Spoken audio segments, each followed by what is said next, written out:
My hair look okay? Yeah.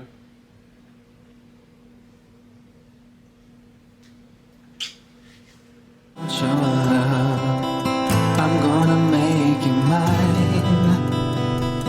There's something special about your love.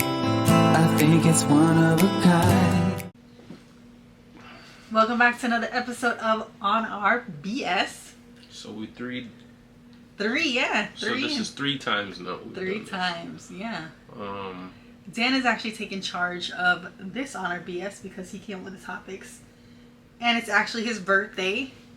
Yeah. So if you are watching the vlog and coming here, his birthday already passed probably. So happy birthday.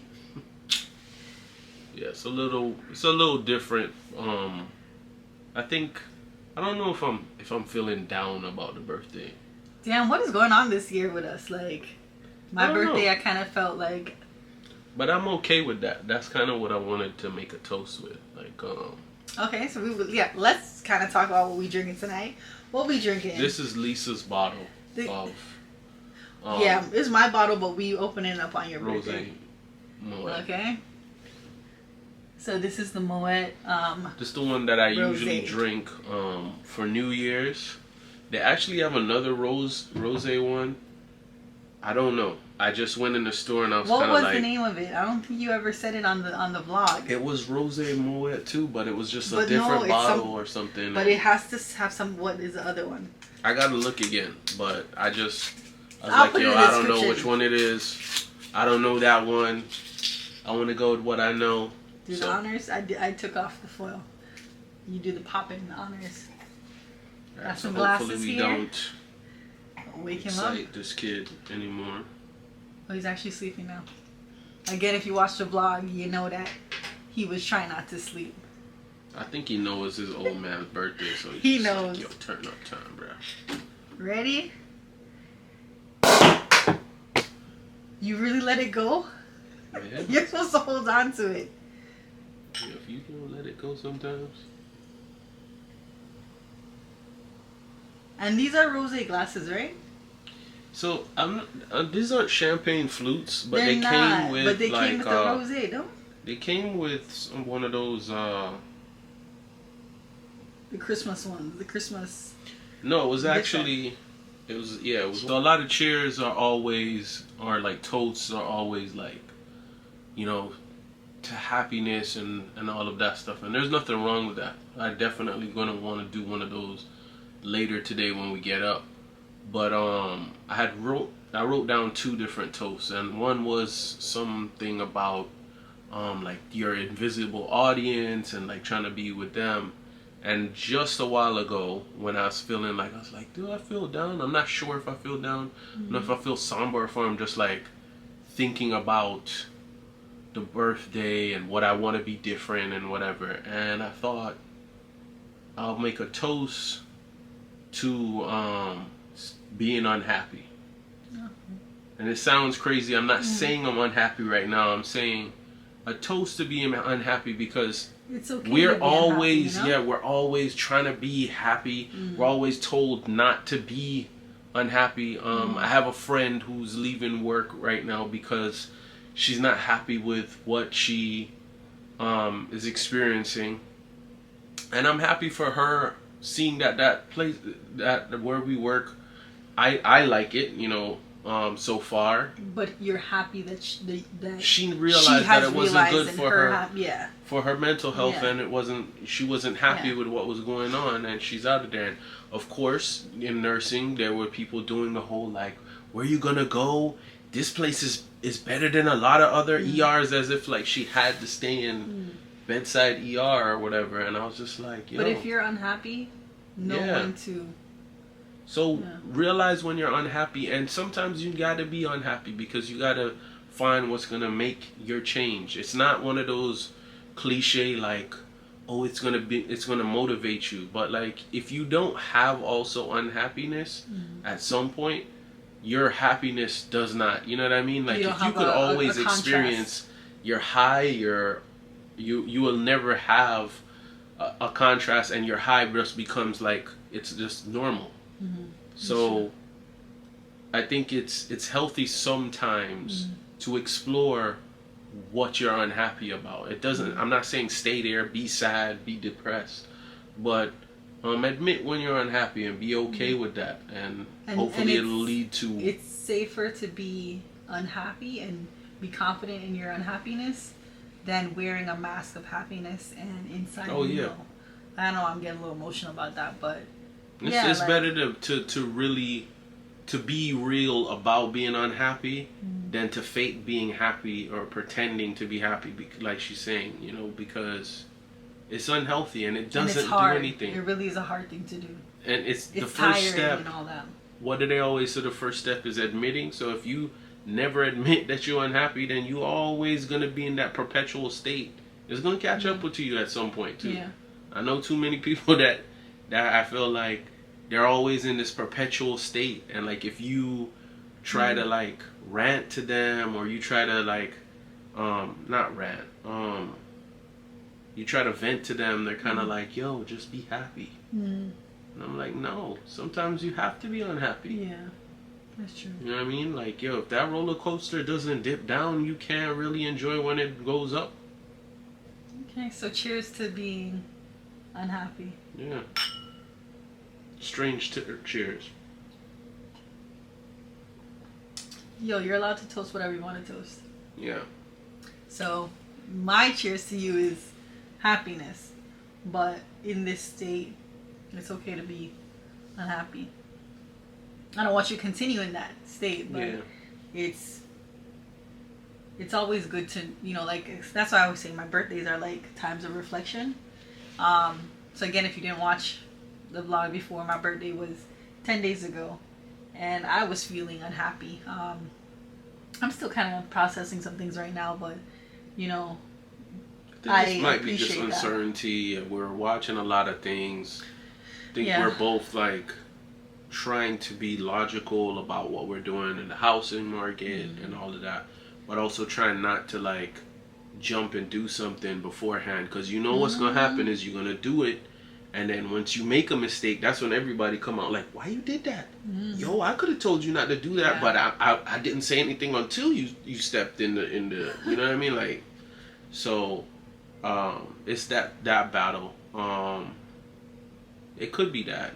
It could just be something as simple as like, I think my wisdom teeth are coming out again and kind of shifting my teeth, and I feel like it's grinding my teeth together, and it's just making me maybe a little like, I don't know, ornery, grumpy, whatever the word you want to use is, but ornery? Yeah. Why people always make that word sound so perverted? I don't know that word. That's time I'm saying ornery. Can you spell it? Hell no, I can't spell it. You know, if I had to spell every word that was in my vocabulary, I'd have like no words in my vocabulary. There's words that he uses that I'm like, where'd you get that from? I'm like, it's mostly old words. It's not even like a super intellectual word. It's just a really old word. Ornery. I like that word, ornery. Ornery. Okay. Yeah, like. All right, boo. Alright, so what did I have today? So what do you want? Yeah, what topic do you want? So quick word on this, because I feel like, again, kind of like with the Will Smith thing, I don't want to be like pop culture, like reference kind of thing. But we've spoke on this a couple of times, so I just wanted to kind of a quick word on the passing of Kevin Samuels. I think actually what's funny in this is not in anything to do with his passing, but on commenting on him. I think what's funny about it is neither one of us felt really strongly about him either way. Like, we didn't, like, I wasn't a strong, like, proponent of his. You were not, like, the typical, like, strong, like, opponent of his. Like, yo, you didn't like him or whatever. I watched a couple of his videos, and I realized his platform, and I wasn't interested in it. Yeah. So, but there's women that didn't agree with it and continued to watch. Yeah. And I think that angered them. I think the other thing was too, like, there's always going to be something that you kind of go viral for, or you kind of blow up on. And after a while, he started to get typecast into a certain role. And I said this this is like maybe the third time Lisa has to listen to me say this. I kind of feel like, even though I wasn't really tuned into any of his content, and I had seen enough of the kind of thing that was giving him the negative connotations, from him to say like, okay, you earned that karma. Like, there's no way you can act as if like, no, you're taking him out of context. Because like, I hate fans of any kind of platform or person or anything.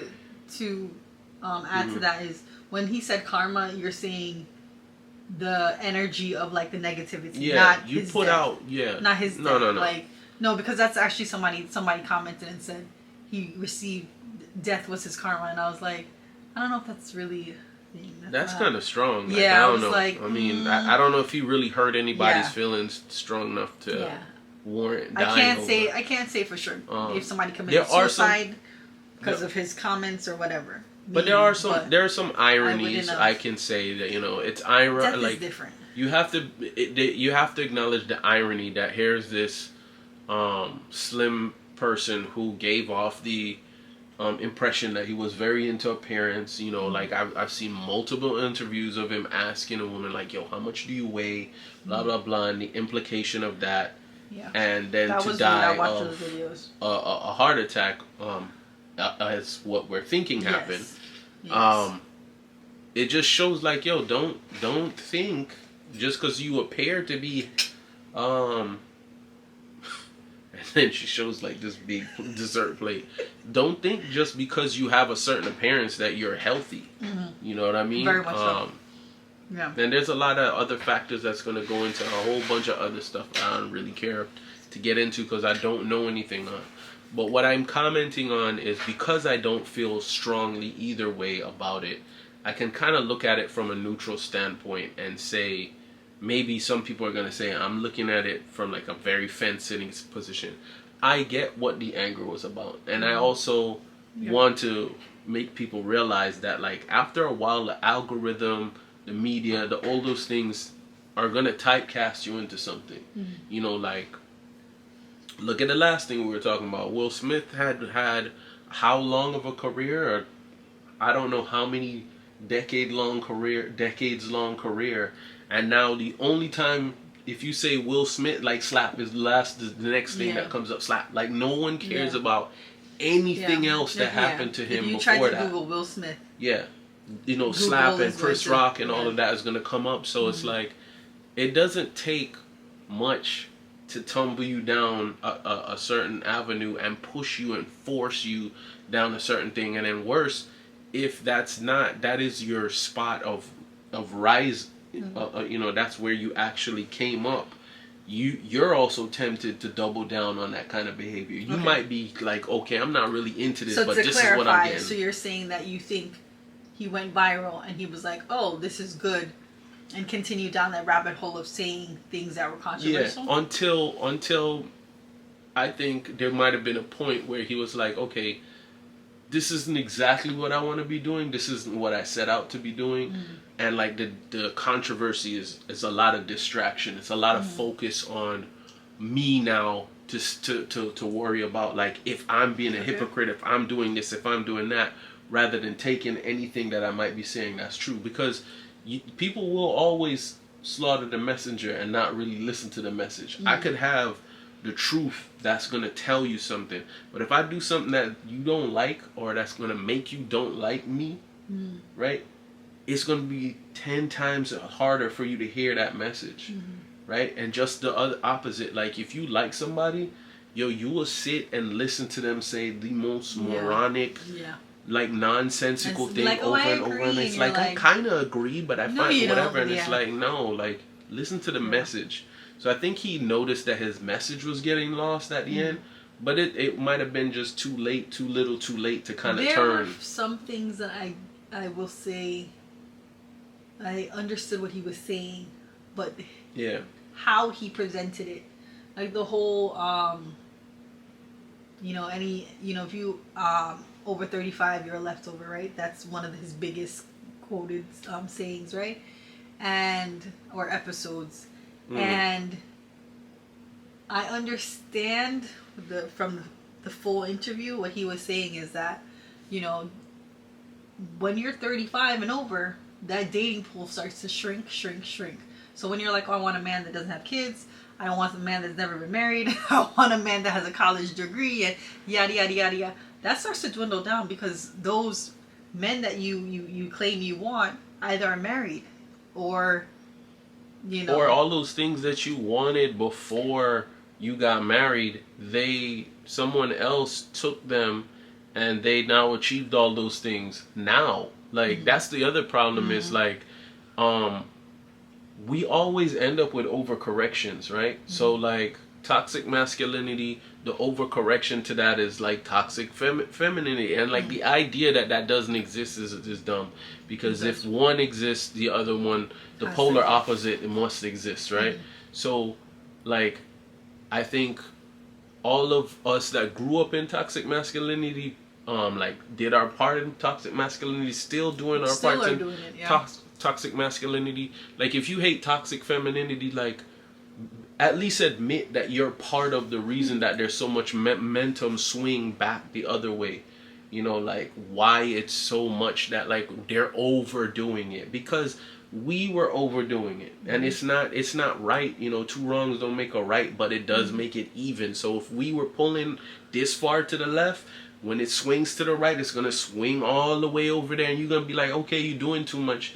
And either they're not gonna realize they're doing too much, or you're only realizing that they're doing too much because now you're getting to see it from the outside, how ridiculous what we were on is up to. So it's like, yeah, I could say, like, there are a certain segment, much smaller than the segment made it seem. You know, like, was he talking to every black woman? And all his fans that thought he was talking to every black woman was ridiculous. Yeah, because that's the thing. A lot of fans are saying, yeah, see, that's my situation. It's like, and no. it's like, have you met every black woman? But I think are you talking about your mama? That was the thing. That was the thing at the end.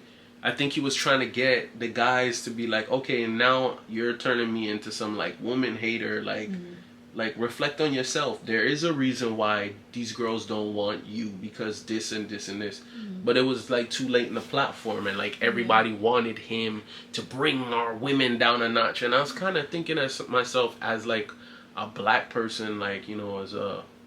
and I'm gonna start, I'm sorry, but, like, as a black person, somebody of color, like, yo, do we need to be taken down a notch? Like, honestly, is anybody in who is not, like, is anybody in the minority need to be taken down a notch? I think we get that we enough can daily. we can lose ourselves in unrealistic expectations, but do we need to be taken down a notch? And, like, that was where we were cheering too much for that. Yeah, that's what's troubling, is like, we already get taken down a notch in the workplace. You know, sometimes going to supermarkets, sometimes going to the Everywhere. bank. We don't need now our own people to be turning around and, like, pointing the finger at us. And the thing is, people are gonna say that was what the problem was that the toxic femininity that he was supposed to be counterbalancing was taking down the black man a notch. And I was like, yeah, but that's the problem. Why y'all keep pointing your fingers at each other, going like, yo, you did this to me, no, you did this to me, and we both in the same hole? Like, you not working to get out the hole together. You both in there trying to blame each other, like, yo, you the reason I'm down here. Oh yeah, well, you the reason I'm down here. And neither one, even if it is all black women's fault that black men are in the state they are now, which is preposterous, or if it's the state of black women is because of black men, I hate to tell you, but, like, yo, that does nothing for you. Nothing for you. It does nothing for you to blame, even if the other side concedes and says, okay, yo, you know what, I admit it, it's my fault. I'm also down here in this hole with you, bro. So, like, I didn't really get much out of it, did I? So, anyway, yeah, so I think that's enough on that topic. I don't know.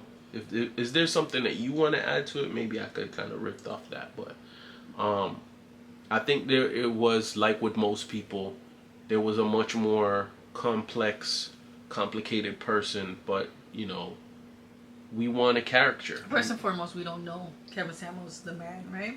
Yeah. We know, I don't want to call him a character, like, but I don't know the man, right? I only watched maybe a total of like 4 or 5 videos, and they weren't like full videos. It was just like clips of stuff, and I was like, yeah, this is not my thing. I have a friend of mine that is a fan of his, and was like, oh no, you kind of have to watch his videos, and you really get to like a better grasp of him. And still, I was like, I think there were things that he was spewing that was actually negative to this friend of mine. But if you wanted to draw the negativity out of what he was trying to say, you could get it. Though. Yes, but that's the thing. You know, this friend of mine is going through stuff. So this friend of ours, is going through, you know, just life, right? So there were things that he was drawing from the message, and he was a part of that audience of, I don't want to be like fully, you know, like negative, but it you know, when you are hurting and someone is telling you that there's a population of people that are hurting you, and you're like, yes, I'm hurting. That is true. Women do that. Women, you know, it feeds into that. And I you know, this is not me talking about my friend. My friend knows that I tell him this, and I tell him like, you need to stop watching this guy. So that kind of brings the conversation full circle though, because I think that was what the problem was that a lot of people wanted him to be their like dagger to tear back down this black woman that hurt them, or this black woman that they felt as being unrealistic. And way too late in the process, he realized, wait, you guys aren't really listening to what I'm saying. I am trying to get them to be realistic. Okay. While you're just here for me to tear them down and kind of get even.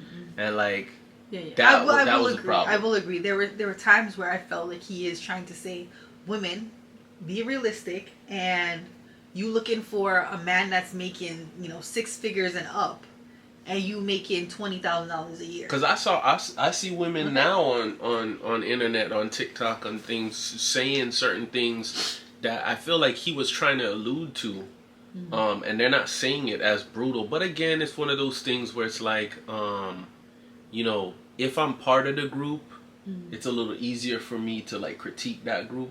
So it's, for example, like me now, we're both Jamaican, or born in Jamaica, right? Like, live most of our lives in the U.S., but like, let us go to Jamaica and have a critique about Jamaica. No matter how honest it is, there's somebody that's gonna be like, look at this, look at this foreigner, this Jamaican, or whatever nonsense they may like, come with. And it's just like, that the other day. Not even just that you said it, but it's like, did it make what I said any? Yeah, like, you know what I mean. But you're so busy trying to be offended by like, oh my God, how dare this man try to tell me what's wrong with women, that like a woman will come across and say worse than that, and you'll be like, oh yeah, it's kind of true, you know. You gotta but again, what I didn't like was the generalization of women, right? Yeah, so definitely. you'll be like, oh, you know, like, people will say like, yo, black woman will do this, right? And I'm like, excuse me, I'm a black woman that on a good year I can make 6 figures. Thank you. I will say this. This is a generalization that is actually true about women. If you want to piss any woman off, generalize a statement about women. Like, but that no matter what it the is. same thing too. If I made a broad statement and was like, but men are. I don't think men are as black triggered. Men don't wash their butt. But see, the thing is, crazy. No, but you know what it is? I think it might be a situation of like, the higher up you are, or like the further you are away from that oppression, is the more like you don't care. Like, you know, like, you could try to say something about certain white people or whatever, right? And be like, all white people this, or all white blah blah blah. But like, there's gonna be some white person that's secure in who they are, and they're not gonna really care. They're gonna be like, all right, that's a generalization. That you're not talking about me, but okay, whatever. Okay. So like, I don't feel like men worry as much about generalizations about them as much as women do. Okay.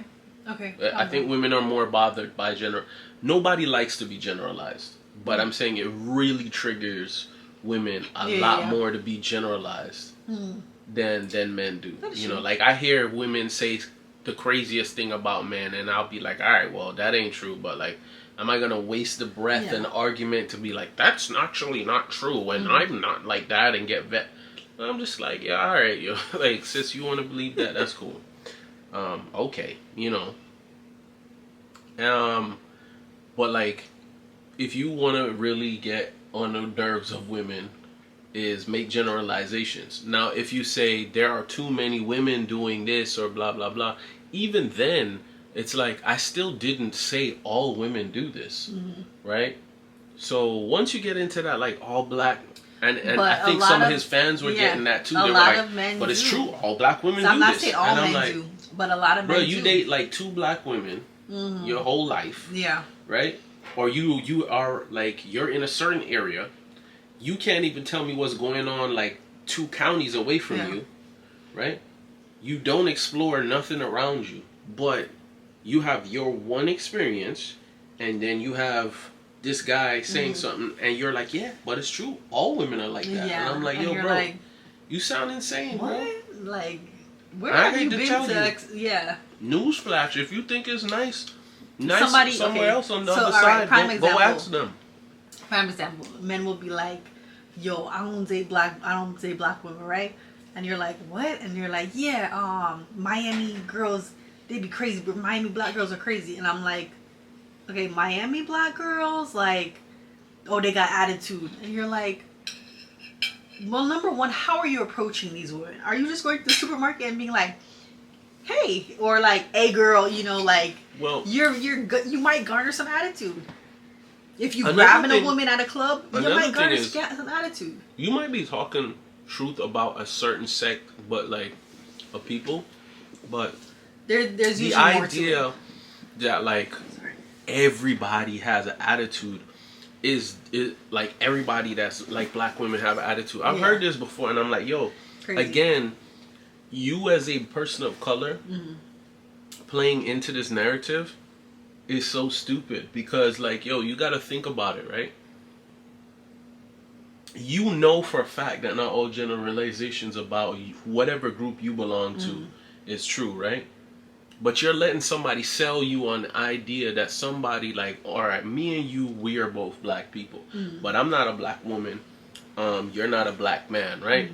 So, but we belong to like, yo, at the end of the day, we are black people, right? If I allow somebody to say something negative about you, right? And be like, well, yeah, all black women, blah, blah, that's true. Blah. Yo, you're basically giving credence to the idea that like, yo, there are true stereotypes out there. So don't get mad when somebody stereotype you. Then that's dumb. All right, so this was a generalization that I heard. This was an Abba and Preach. Yo, if I could actually get the clip of them saying this, I'll try to insert it here. But pretty much they said that all nurses swallow. And I was like, wait, what? Yo, you know what's so weird about you? I was so like, what are you talking about? So, the point of what I'm saying is like this. That I've said statements like that where it's like, bruh, if you don't know that I'm joking, like that I am making an obvious like generalization. He was like straight up. Nah, bro. So you honestly believe he believes that? I think he does. I think he will be like, oh, what do you do or something? Like he'll go on a date and like, you're a nurse? Yo. What are you talking about? No. See, that's what I'm talking about. No. You know what that reminds me of? Like if I was single and I met him and he was like, what do you, I would never answer that question because I know that in his mind he thinks that's what I'm talking about. Like that's where like, tell me, you as a nurse, right? If you weren't a nurse, would you really believe? I don't think you would really believe that that's true. Time out. Tell them about your friend from the fire academy that had a generalization But about I thought he was trolling. librarians and nurses. Tell them. I think he was trolling, and people just thought he was being serious. I think he was serious. No, I think what he was is being stupid. Like, all right, when I was in the fire academy, one of my boys, he was like, "Yo." He was like a dirtbag. He was like on the little dating apps, and this was like in the infancy of like dating apps, and on when you like it wasn't on your phone, right? It wasn't swipe left. You were like online with it, right? Okay. So he was like in the infancy of like the online dating boom, like eHarmony. Oh, sorry, eHarmony. What other ones were there? Match, Christian Mingle. Those were the three initials. Right. Stop! I know somebody that met that way. I'm sure people have had success all over the place. Yo, we met off Match, but like, yo, bruh, like the things you come across is. Anyway, so he had this whole thing where he was like, "Yo, if she's a librarian or a nurse, like, yo, you can go raw because you know they don't have anything." And I was like, bruh, like, and people would be like, "Bro, you serious?" And he'd be like, "Yeah, I'm dead." I can understand the logic. The librarian thing, it's like, wait, what? But that's the thing. I don't think he was dead serious. Did you know I think he was being an idiot. Do you know all librarians are PhDs? For you to get the title to be a librarian? To be an actual librarian. To be an actual librarian, yeah. To have a title librarian, you have to have a PhD. Didn't know that. But like, I just didn't think he was being serious. I think he really believed that. I didn't think so. I think he was going in raw in nurses and librarians all over Broward County. See, like that's preposterous. You know what that reminds me of? What? That reminds me of like, I made a joke one time, and I was like, "Yo, everybody who has this name is like a dickhead." Oh. And it's like it's an obvious joke. That's an impossible scenario. Impossible. Yours, I know that was a joke. That guy's, I'm not sure. All right. I don't know him. The problem is, whenever you make a generalization, you lead into this. All right. So funny enough, like as you mentioned, like our friend that was like into that. The next thing I wanted to get into, which kind of... Next topic, guys. Yeah, it kind of rolls off of that last topic. And I'll show you why it does. Because you're first you're going to be like, how the hell does this have anything to do with Kevin Samuels? But like, do you think that you can share friends? Can we share friends? As significant others, can you share friends? Okay, so can significant others share friends? I say yes. Okay. But I also see the reasons why you shouldn't. Okay. Why you shouldn't? So you don't think you should not? You think you should not share friends? I think you can share friends, and I think it's actually it works out well, right? It works out really well when, let's say, I have a friend, right, and Dan becomes friends with this person, and then that person has a significant other, and we can all be friends together, right? It's a really nice bond. That's like my dream is to have like, you know, double dates and like our kids grow up together and all that stuff. I have been looking for a couple like that, right? But I also see when like me and someone could be having a strain in our relationship and how then that affects you and that person. So that's why I say, you know, I think there could be a difficulty because if I'm like, oh no. See, I don't want to make my answer always sound like a trick question and a pseudo-intellectual, like, well, actually, I'm not answering the question. Because it's kind of said like a yes or no, right? So if I had to answer yes or no, I think the answer is yes. I don't think I would agree with you shouldn't share friends. I think what you should do is, it's kind of like the 3 accounts. The 3 accounts is the like my like financial banking advice to everybody, right? You have an account, she has an account, and you have a shared account. Now your shared account can be your main account, right? So, and this is what I'm saying about friends. Like, I have friends that are just my friends. Mm-hmm. It's always good if you can be friends with my friends, Mm-hmm. but they're not necessarily your friend, Mm-hmm. right? Like, you can just be like acquaintances, or you can be civil with each Like, other. I'm cool whatever, with all of right? your boys, but like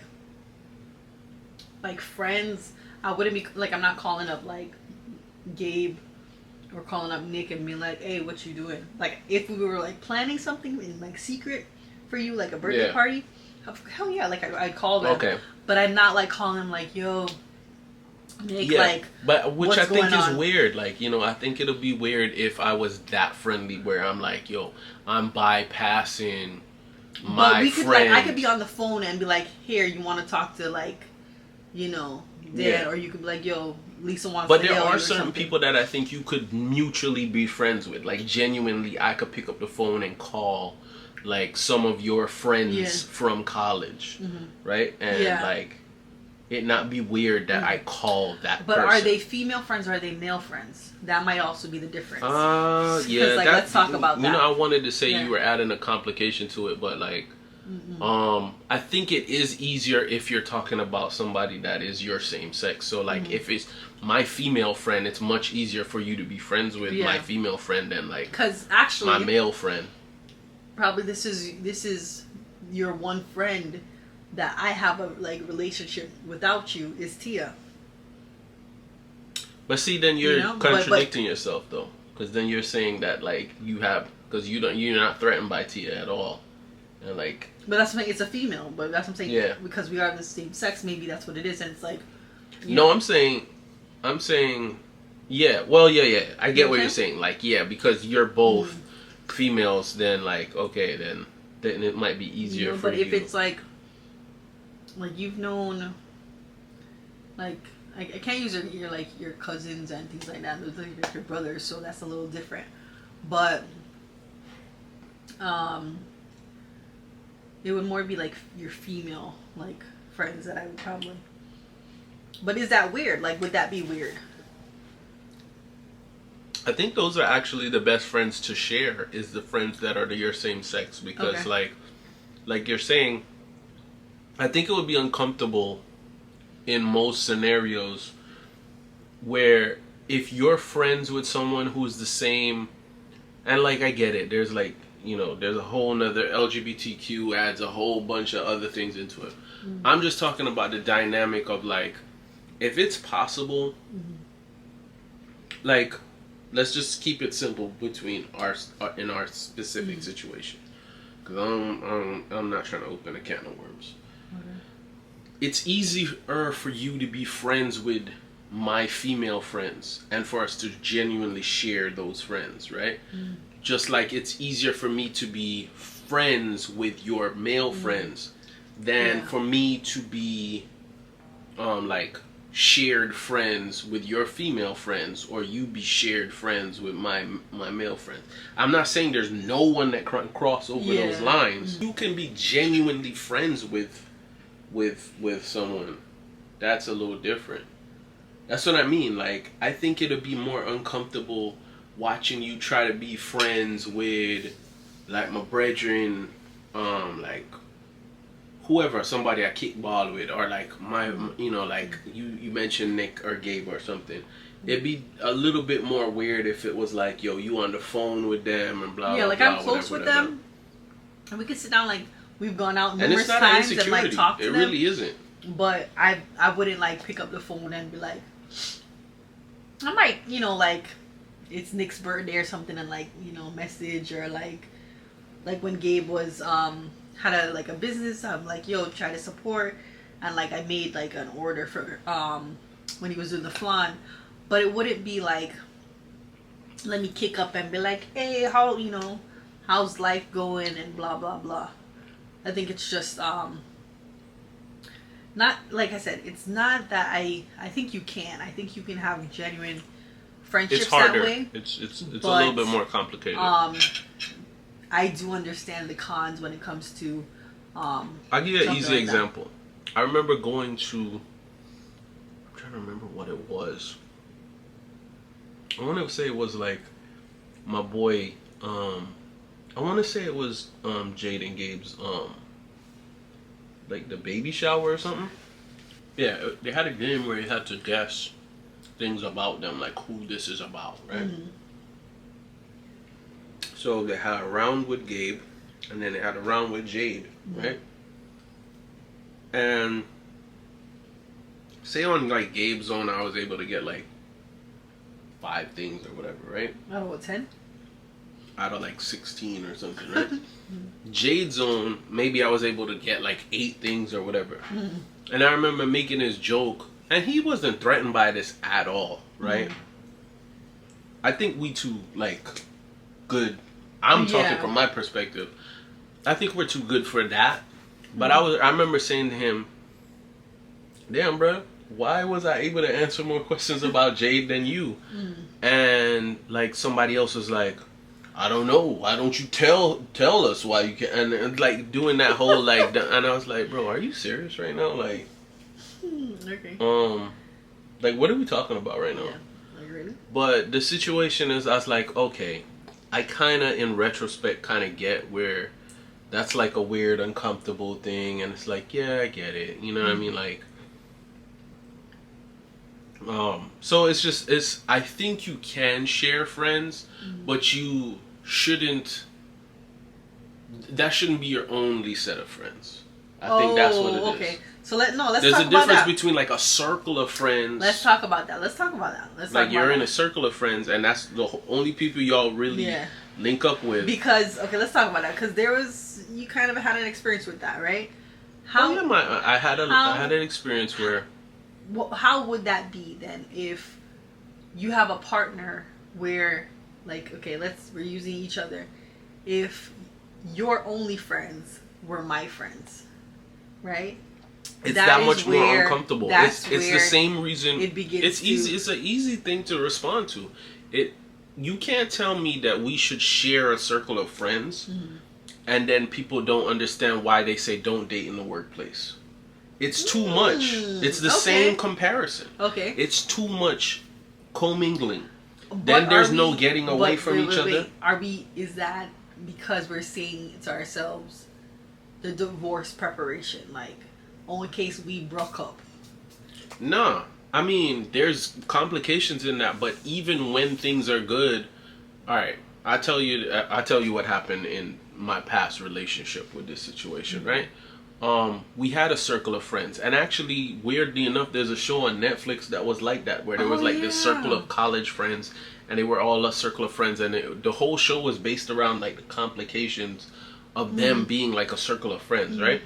And of course, when we actually broke up, it got more complicated because like she went on to be with somebody else that was in the circle, and then it was this whole weirdo, and I don't care, but like it's this whole thing. But now the circle of friends are forced to choose between and they made their choice, and I kind of understood, but I didn't really understand who forced them to make a choice, because like it didn't seem important to my ex to make a choice. People feel that they have to make a choice, right? They feel. I'm gonna tell you straight up. Says it, but they feel like, oh my gosh, if I don't make a choice, I'm gonna be forced to make a choice. So they make a choice where they're like, all right, well, we see this person all the time, or I can't find some other friends.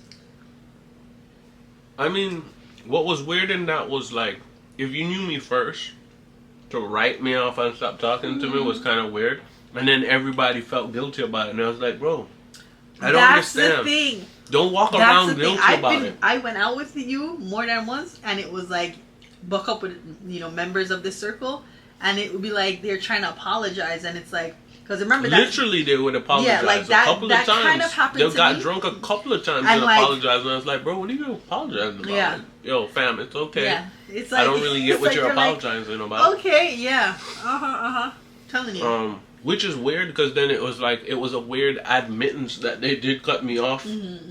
But yeah, and I had a situation like that with one of my exes and like friends, And it was. So yeah, I don't think you should share a circle of friends, but you're talking about like the aftermath of if you're not successful in a relationship. And when I say that's what you're talking about too. No, because what I'm saying is, even when you're in the relationship, it adds complications. Prime example. Okay. When like okay, so that circle of friends was a real circle of friends. So like, my boy introduced me to his girl. Mm-hmm. I became good friends with his girl. So much so that even when he stopped dating her, I was still friends with his girl. His ex-girl. Because you didn't choose that. And the thing is, he understood, like, Yeah. it wasn't like, Mac, why you still hanging out with her or whatever, right? But I think... Do you think he ever wondered that? It's possible. Okay. But I think what I should have learned from the situation when he disappeared out of the link was like, this is possible to happen to anybody. Don't think because you're still in the company, like all you managers out there, when the company makes you do like, that like effed up stuff to people, don't think they won't do that to you when it comes around, because you cool when you're in the circle. But when it come time to kick you out the circle, you can't be sitting there like, but I'm in the circle. Nah. Until you're not, and then you get the same treatment. And I think that's what I should have and to be fair, in my defense, I remember when they just broke up, and my homegirl was going through like the breakup, so she was going through like the different stages of breaking up, being angry at him, blah blah blah, whatever. And she would try to vent about him, and I would tell her, like, I was like, don't do that. We can't do that, because first of all, you can't vent to me about him, because if without him I wouldn't know you. Second of all, and I'm still friends with him. Yeah, I'm still friends with him, but also don't make yourself look ridiculous airing all his dirty laundry, because if he was such a loser and such a this and a that, like, you know what I mean? Yeah. So it was just like, don't do that. Like, let's be respectful for when you guys were together. You're not together now, because you can have your issues now, but I've always said this. And right? Also when you decide to get back together, thank you. That's a whole other topic. Whenever together, Mac used to say this about you, and it's like, you the one that was like, he's the worst, right, Mac? Right, Mac? And I go, yeah. And it's like, Mac say it's the worst. And I was like, no, I'm not playing that game with you. Can that be a topic? Can that be a topic either tonight or the next on our BS? Of course. So the circle of friends thing, that was one complication, but again, that's another like end of the circle, right? When the circle was still going on, this is an issue. Now, we're now all dating each other. And it sounds like, what are you talking about? But like, hear me out. Hear me out. I'm doing everything I'm supposed to be doing. Right? And I'm not saying like buying flowers. I'm saying like my relationship is good. Me and you are good. Right? But now my boy Ricardo. I'm trying to use a name that like Ricardo. I don't actually know somebody that's like Ricardo.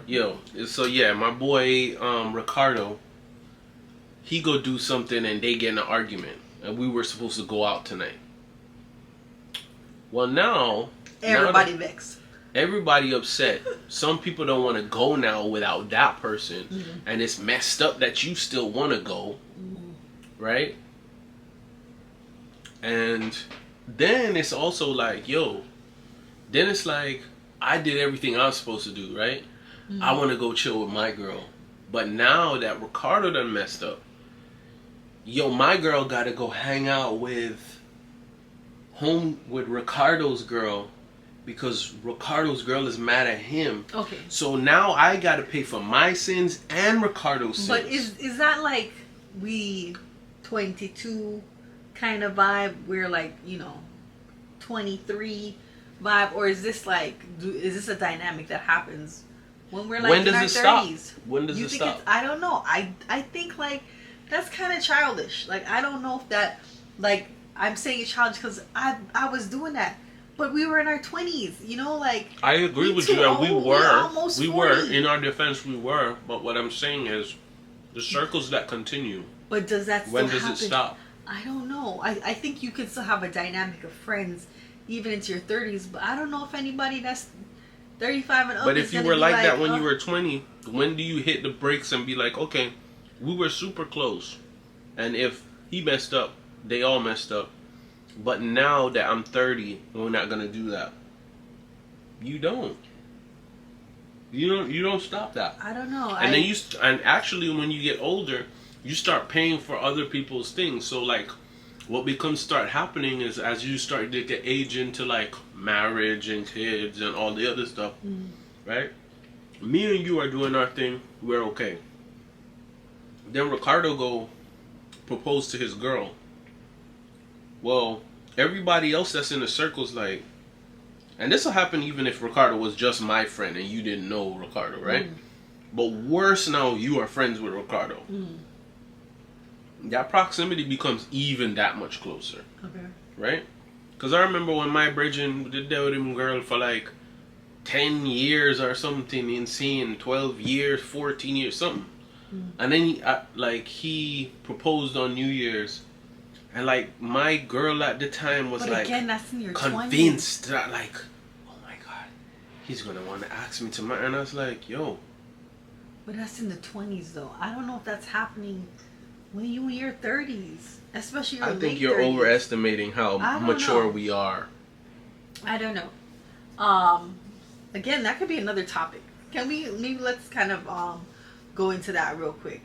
If you, again, with a circle of friends, you're sharing friends, right? And you're in your 30s. We now 38, right? The dynamic of friends, right? You now, there's a group of friends, right? Now I'm pregnant. The other females in the group, right? That's why I said maybe you shouldn't be friends, right? The other females in the group now feel like a bit of pressure, like, damn, we should have kids, you know? Like if you're used to going out like, oh, we drinking, we partying, yeah, we going in hard, right? And now it's like, okay, well, one of the friends get married. Another set of the friends get married. And then one of the set of them have kids. Like it starts to change the dynamic of friends, of the friendship, right? Because you want to continue. Oh, we share everything, right? But when one segment of the circle of friends starts to do something a little different, it begins to complicate. You know, so instead of it being a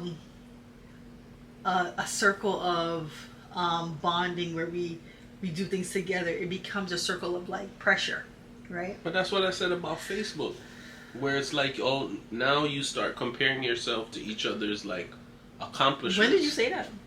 That was the last time that we spoke about it. I was telling the last you, like, on our BS.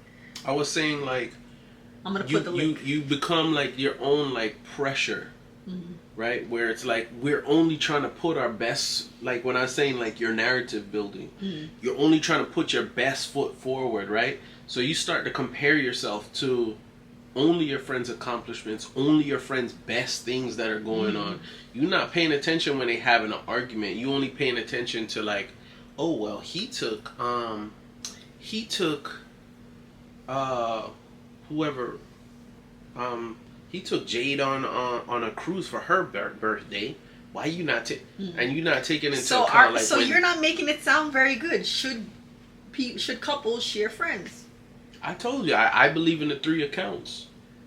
I think you can have a certain set of friends that you share, but you need to have your own friends, and they need to have their own friends, and then you can have a more balanced, like, okay, this person is only my friend.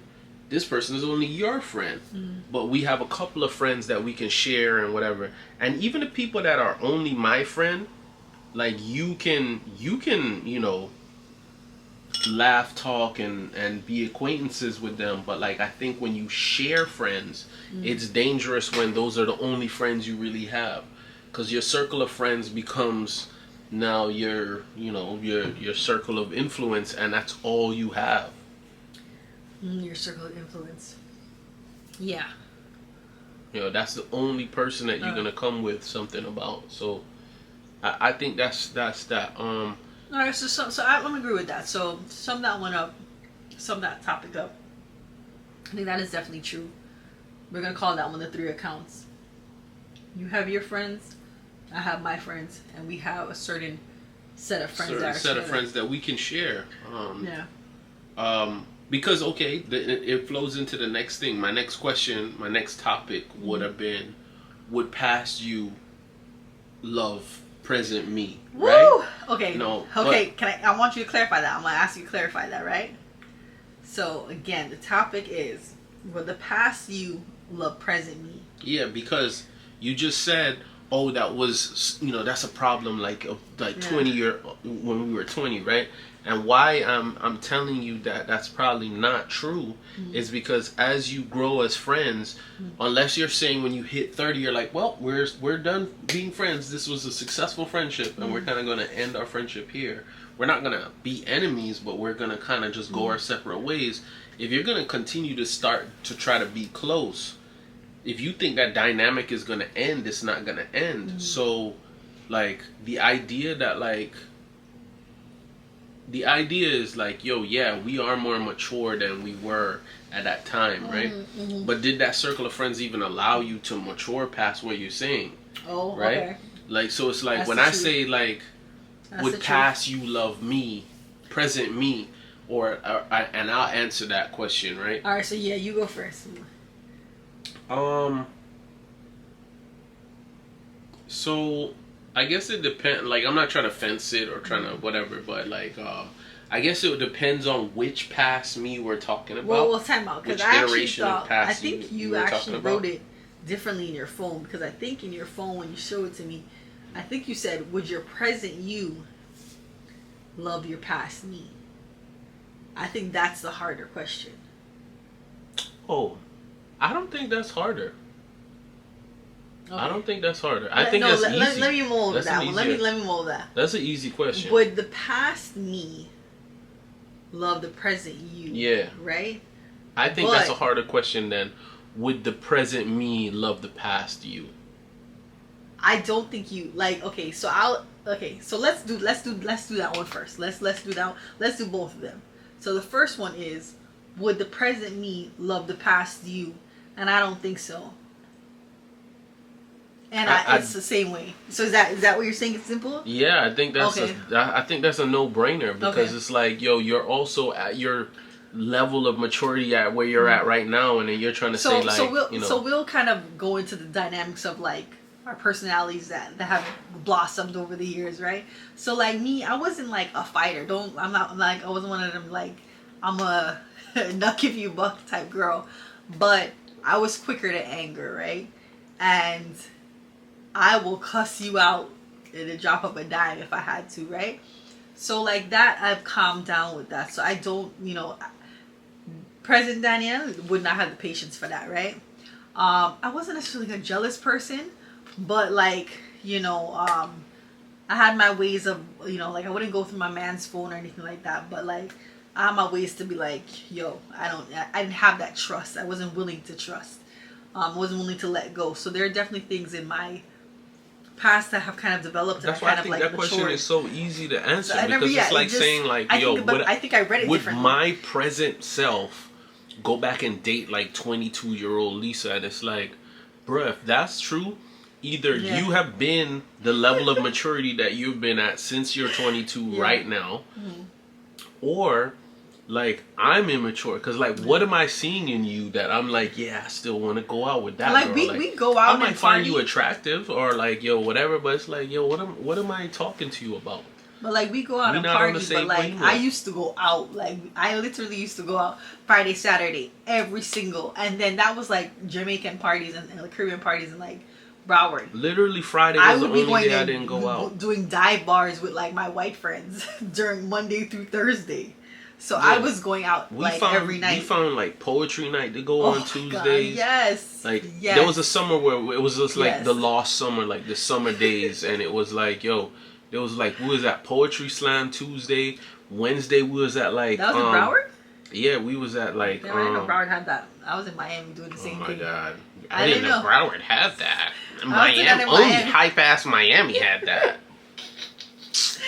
Yeah, so like Wednesday was like ladies' night. We was out for that. Then it was like, yo, so that was summer. We it was go like, out now, but like I was like, yo, you gonna be at them places? If you're not at those places, you won't see me, and that's crazy. Cause I'm like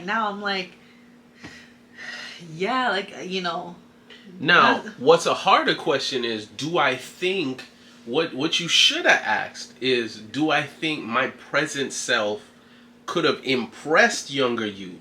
That's a different question. Okay, not would I have liked you as the younger you? Like I mean, in a serious relationship? Like, you mean like I'm not just trying to like get some from you or whatever? Like I'm like seriously trying to pursue a relationship with you? Like, nah, you wouldn't be on my wavelength. Like, and that's not a disrespect to you or whatever, because it's like, I would hope that like my present self wouldn't be on the same wavelength as like 16-year-old you, 19-year-old you, 22-year-old you. Like, yo, that's insane. But like, right? Attractive, but now you're asking me, do I think present me could impress your younger you? Yeah. Probably. Yeah. Like, yo, I'm not in optimal shape right now. Say it the other way too. You would look at me at Juan Hollis? Why you said it like that? Because it looked like you were thinking about it. If younger me would try to holler at you? Yeah. Yeah, but like, how's that even an achievement? Yo, he hesitated. No, I did. Because, listen, any man that's watching this is going to understand what I'm saying. Like, we're not in our 50s or 60s or something. I used to be a hot girl. Man, come off of that with that. I've gained like 20, 30 pounds since then. Bro, what I'm saying is, listen to me, guys. Y'all, my dudes will understand this when I say this. Men out there will understand me when I say this. Okay? She's asking me a question that's like a simplified question. You're asking me like, impressed how? Like, oh my God, I want to marry this girl when I'm 22? Or like impressed like, wow, I would like... We are talking about the physical right now, but like, let's really get to but like the physical for a man is like, it's a limbo bar. It's not really like a... Like for women, it's like a high jump.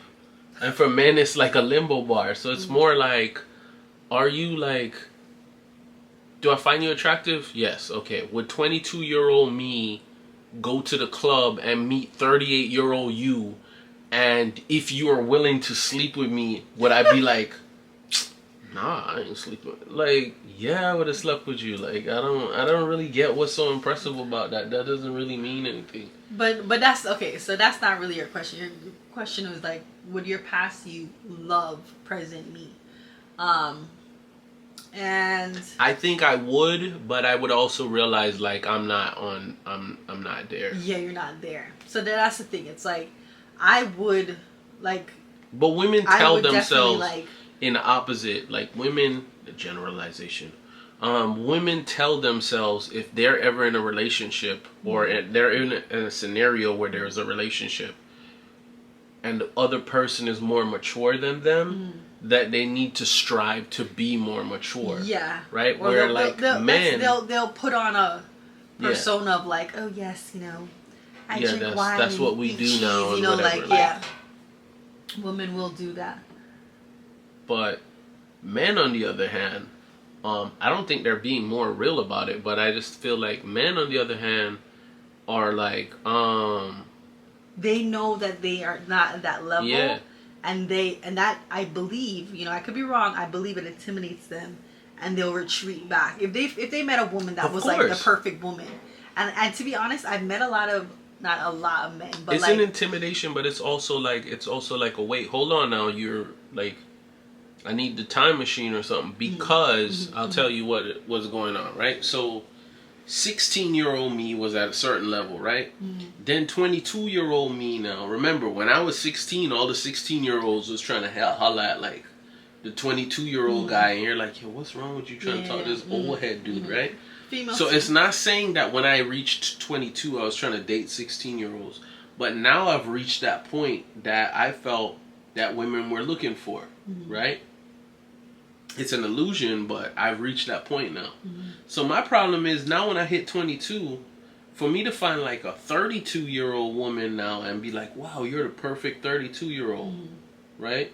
I'm gonna be like, yeah, but you meeting me when I'm coming into my like 22 prime, when I'm supposed to be doing the dumb stuff and all of that, and I'm gonna be like, yeah, this is not the time for this. Like, can I tell you, like, when I was like growing up or whatever, when I was like in my like early 20s, you know how many times I heard guys tell me, they're like, yo, I can't date you because you're wife material. And I was like, are you serious? Like, some like great guys, I guess now, like, but I was like, yo, that's a really stupid logic. Because if you know you're not serious, you know you're not serious. No, but that makes now the woman, it like, could also be an excuse. You're like never underestimate a man telling like BS. So. I was wife material, damn. But I didn't say you weren't. I'm just saying don't underestimate them trying to give you like it's not once. You, it's me. It was more than once. And I was like, wait, do you want just me to just be like, oh well, no, I'm, you know, like, yeah, I don't want to do this, like, you know, long drawn out relationship. I already knew that from my like early 20s. I was like, yo, I'm not doing this 10-year relationship thing and end up with nothing in the end, right? But that's the thing. Like, if I'm just like, yo, I'm ready to play. Granted, I wasn't going to the club and like, just telling people that, but it was like numerous guys would be like, oh yeah, man, you're just like, you know. I'm like, that's kind of a weird thought. That's where you went when you met me. Like, you thought, oh, wife material, and then you thought that was a bad thing. Yeah, because if you're not looking for a wife, then what's the point? So you're looking for a hoe? Right. Yo, if I'm trying to just look for a hoe, like you're saying, right? And I come across wife material, I'm gonna be like, yo, you're cool, but you're not what I'm. Yeah, you're not what I'm looking for right now. So I'm. Where's the hoes? Where's hoes? You not one. Where's at? Where them hoes at? Right here. What I'm saying, like. Okay. Yeah, that's crazy. That's crazy. Or how again, men and women's minds are different. No, or like I was trying to describe to you a while ago, like I've been waiting to get to this level of like intellectual impression, right? Mm-hmm. So now I'm like 25, and I'm like, yeah. You reached 25. I'm about to impress these 22-year-olds now, and then you're like, wife material. And I'm like, no, I was ready to do like my wizardry and like use my abilities to be able to like wow you with my pseudo intellectual nonsense. You're now challenging me to still max out instead of like now I can use my abilities to impress you without even really trying. All right. Right? So that's the issue. I got another question because I'm gonna piggyback on that. So, I want you to stick a pin on that thought. This is a generalization when you come up with this, right? When do you think is a general age when men should be kind of ready for marriage? Not should be, like, when you think they're mature enough to marry? Like, yo, men shouldn't marry till they 30, or, you know, men shouldn't marry till they 40. I don't know, man. Is that hard to say? I feel like, you know what? Or are there like cultural and like ethnic? I feel like the problem that goes into that now is like we grew up in a time where our parents had us young or whatever, and our parents kept telling us to wait, and now that we're following that advice, they're like, yo, you waited too long though. Yeah. Because they were like, wait. But we also started to set more and more unrealistic expectations as we waited and waited and waited. So what's going to happen to our kids now is we're like kind of repeating like the silent generation where we're going to be so much older than our kids that we might have a big ass gap between us and our kids. Yeah, I don't want that because I want to see like my grandkids and great grandkids. So I'm like, y'all want our kids to get married and like have babies early. See, that's the problem. So that's what I'm saying. It's like, yo, I can't have my kid now wait to be like 38 to have a kid or whatever, right? So that inherently becomes the issue where I'm like, I can't put a exact age on it. I think it's got to be down to that person's maturity But it's also got to be down to the support they get, right? Because you can have a kid in your 20s, right? If you have obviously had the support to have married.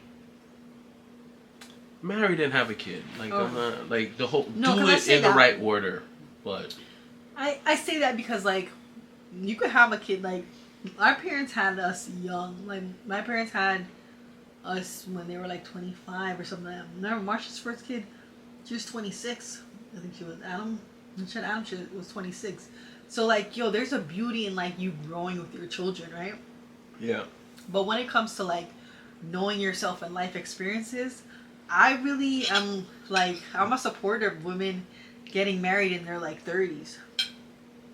But and like you don't want to say a number, but like when you're 30, you've kind of lived that life and kind of garnered you must have a done it though, because also if I start giving an exact age number to it, I said 30. You could have been like 20, met the perfect person, but you're on this dumb idea that like, yeah, but this is too early. I got some dumb stuff to do. Okay. Right? Yeah. I still got a road to run and mileage to run up.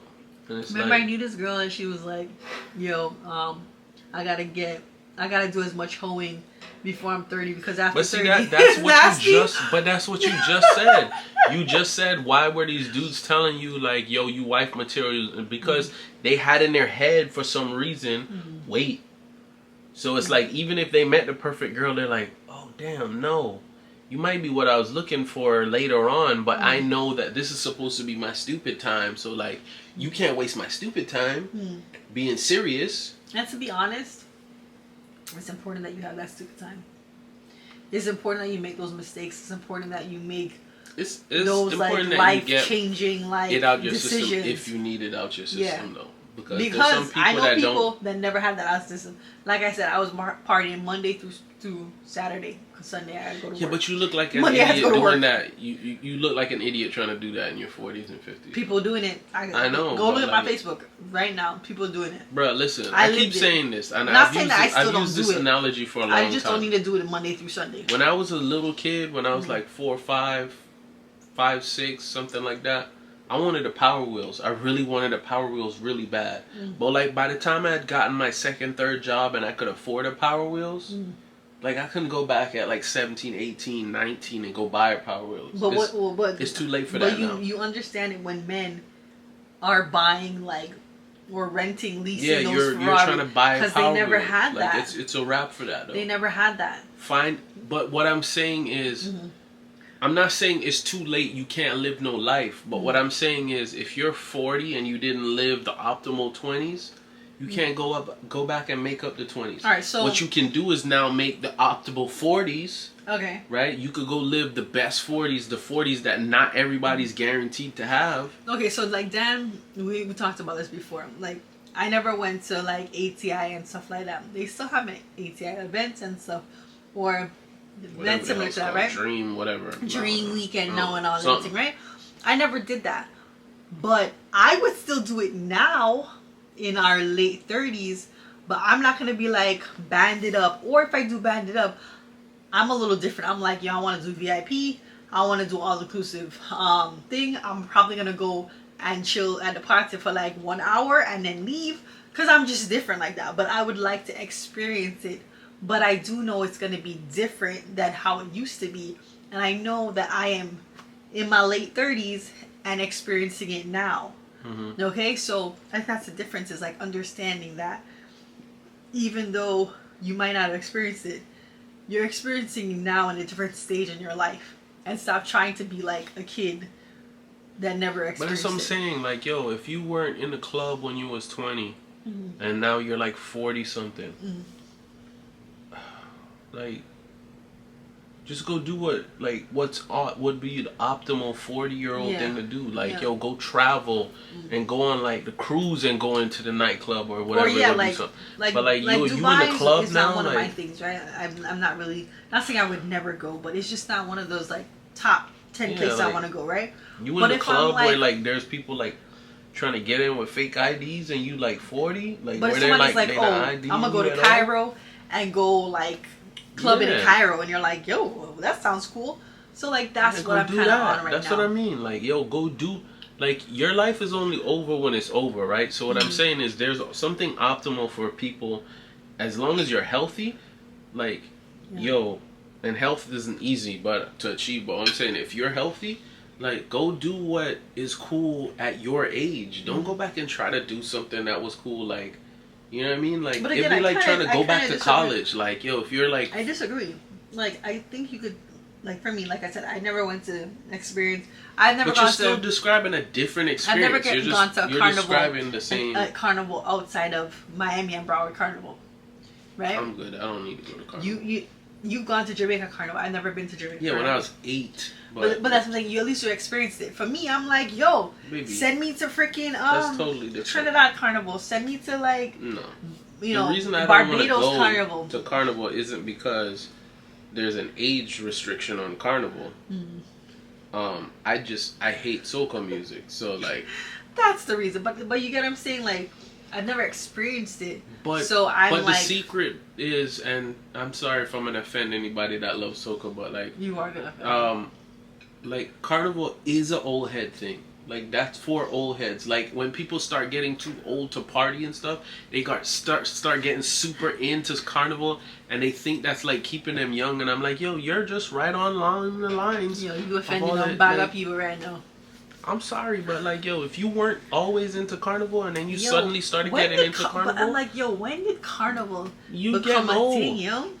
Like, soca music was not a thing, and then it became a thing. It's not a thing for me, but I mean, if people like it, you know. What's the next topic? How do I keep you? Well, I mean, that was just an open-ended question. I think it was more of a trap question. Was it something about me in particular, or just how to keep your partner? Yo, how do you think you keep me? Like, how do I keep you? So you want me to answer that one? Yeah. So this is the next topic. How do I keep you, right? So you in particular, right? Okay, you could be more general. I'm going to be general in my first initial statement. How do I keep you? How did you get that person, right? How did you get your partner? Did you get your partner by whining and dining them, taking them on yacht picnics, doing whatever you were doing? If you were doing that and you got them, remember, as you begin to age, right? Things are going to change. Finances might change. Finances might get better. Finances might get worse. But however you courted that person, you need to continue to court that person in a relationship, right? I don't think there's no other way to answer that other than what you're saying. But there are people that forget that, right? Jobs change, can change the pressures within a relationship.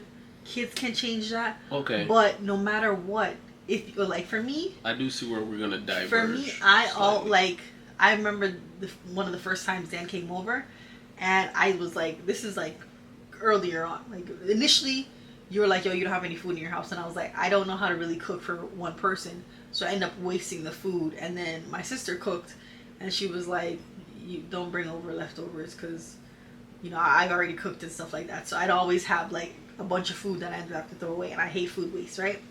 So when I made him food, he was like, wow, this is really good. And I was like, oh, you like home cooked food? Okay.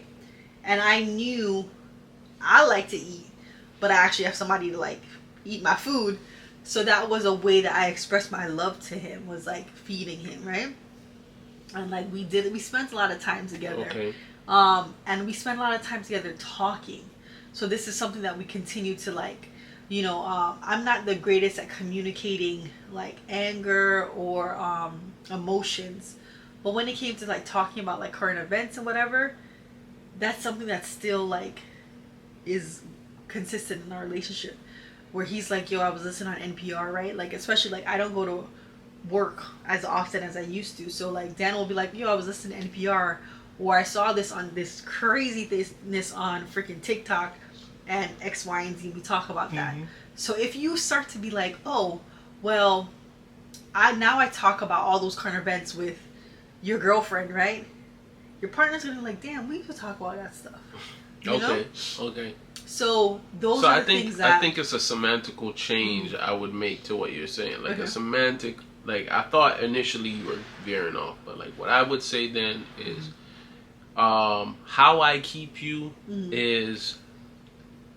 I have to, at the bare minimum, put in a similar amount of effort that I did initially. Okay.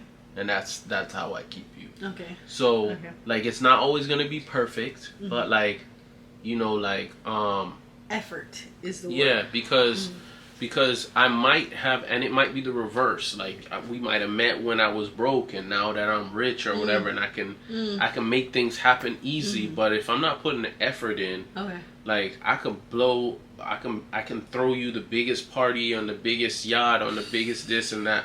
Yeah. But if, like, it's because I'm super rich and now it's easy, I can just call somebody and be like, yo, plan this for me. Like, then there's no effort in that. Yes. It's not going to be appreciated as much as, like, yo, me running around with my broke self, like, yo, I couldn't do this, but I made you this, and I did that, and I did this, and I did that. So, it's an effort thing. And, like, I think how I keep you is, like, feeling guilty when I'm not putting in effort. So, effort, the same, at least keeping the same or similar amount of effort. That when we started is how you continue. Like, you can, you know, that's probably how I would answer that. Okay, so alright, I'm gonna it's not a clarification, but it's like see if we're on the same page about this, right? So like you said, like, you have more money now, right? And every week when you were making half of what you make, you'd still, every Thursday, you'd buy me flowers, right? But now you're like, yo, I make $1 million a year, easy. But now your assistant sends me those flowers every Thursday. There's no effort, though, because there's somebody else doing it. It's like a Facebook, like, yo, I still order it, but it's like a prepaid, whatever, like, okay, it's not my assistant, but it's like a prepaid, like, I click the button to, I don't know, a Flowers Are Us, and they send it to you every week. But even that is me doing that. Like, I'm talking about when people are You're like, still yo, doing it, but it's still like order whatever you want on Amazon. What do you mean? Yeah. Like, that takes zero effort. Like, all I have to do is have the means, and at a certain level of money that you're making, you don't even have to work for your money. Like, you know what I mean? Like, actually, unfortunately, and I'm not going to get into politics of this, but the people that work for their money are the people that have the least amount of money. People that are well off, they don't really work for their money. Their money works for them, or like they're getting passive income. And that's those why they are say, wealthy like, people. I'm making money when I, like, my eyes are closed. Yeah, like, those people, you don't, you know, the dude that's making $250,000 a year is not necessarily, like, I'm not saying he doesn't work hard, but I'm saying he's not necessarily working, you know, 200 times harder than the person that made, like, 30 grand for the year or whatever. So, like, it's just about the effort level, I think, about that. And it doesn't have to be like a financial thing. I'm not saying, well, if I was spending, you know, this is not a weird, like, church tithe, like 10%. Well, you don't get to put, like, what 10% used to be, because now 10% for you is now $1 million. It's like, no, that's not what I'm talking about. But like you said, it's just that effort, you know. It's like, I got one for you now, so you skip this one, and I think actually we're gonna divulge on the same one. So I want you to read this sentence and follow through with answering the question. You're gonna need a drink for this one. So the question, or the sentence you have to complete is, the last thing that you did that annoyed me was... Tell me. Why you don't answer? I want you to answer first. You answer the question. I don't remember the last thing that you did that annoyed me. Oh, come on. Yo, I'm too old for them silly little man traps. All right. I'm too old to fall in those little things. We should have started with this topic because we should have started with this one because this is gonna be an hour-long conversation. Okay, all right. So you said the last thing that you did that annoyed me. All right. There's no hesitation. Oh, you were outside, and I didn't know you were outside, so I was calling for you. No hesitation on this one. So this one was actually last night. It wasn't something that upset me, where I couldn't sleep or anything like that. So that's only happened once in our lifetime, where once in our relationship where we went to sleep, like I went to sleep angered, right? I usually try our best not to do that. Like, it's something we discuss and we get over it before the night's end. But this was something last night. Like I said, it didn't anger me, but it was like I wanted him to take note of it. So we were downstairs, and I think I was like, oh, we need to go and like put Kellan to sleep and like bathe him and do the nighttime routine. And he said to me, I was like, babe, like, I need help or something. Like, I need you to like help me with this. That's not what you said. But okay. So I was like, we need to get this done, right? And he said to me, babe, I don't have that much. That's not what I said. Downtime. That's okay? not what I said. This was how many hours ago? That was not what I said. But what I said was. Okay, so let me repeat what I said, so right. you can. So tell them what I said. Angry about what you said. Tell them what I said then, and then you tell them what you said. I said, actually, you even getting what you said wrong, because what you said was, what did I say then? You could be doing this or doing that. Oh yes, because we were right? Trying to clean up. Okay. No, okay. We were getting ready to eat. We were getting ready to eat. Oh, that's true. And you were like, yo, and you were basically alluding to like I could be doing something more productive. Okay, yes. Like opening a bottle of wine or something like that. And I said, blah, I did say that. I said, yeah. And I said, even though I had opened the bottle of wine already. I said to her, and she got really mad about this, right? So I was annoyed. I said, yo, I think you underestimate how little downtime I have. Okay. Ding, done. Okay, period. So that is different from what you said, though. So let me sit, because I don't want you to go and say nothing else. Okay. So I ate my dinner. I brought my child upstairs. She was just as angry as this sounds, too. Okay. I bathed him. I put him into bed. I called Danielle. I said, Danielle, come and say goodnight. Put him to bed. And that was it. Hold on. What was I doing? Because we're not going to play that game either. Don't make it sound like I did everything. Right. And he was just sitting downstairs not doing nothing. He felt guilty. Oh, so he stayed downstairs. That's not, no. What happened? You knew that, like, yo, she upset. I knew you were upset, but no. Okay, so since you're going to play that game, so what you're implying then, let me get you straight, is that I only cleaned up downstairs or attempted to clean up downstairs because I felt guilty about upsetting you. Okay, so let me now say this, okay?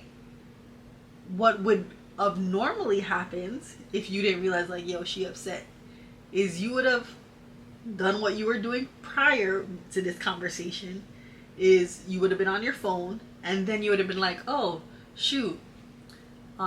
We had to plug the camera in for this one, so go ahead.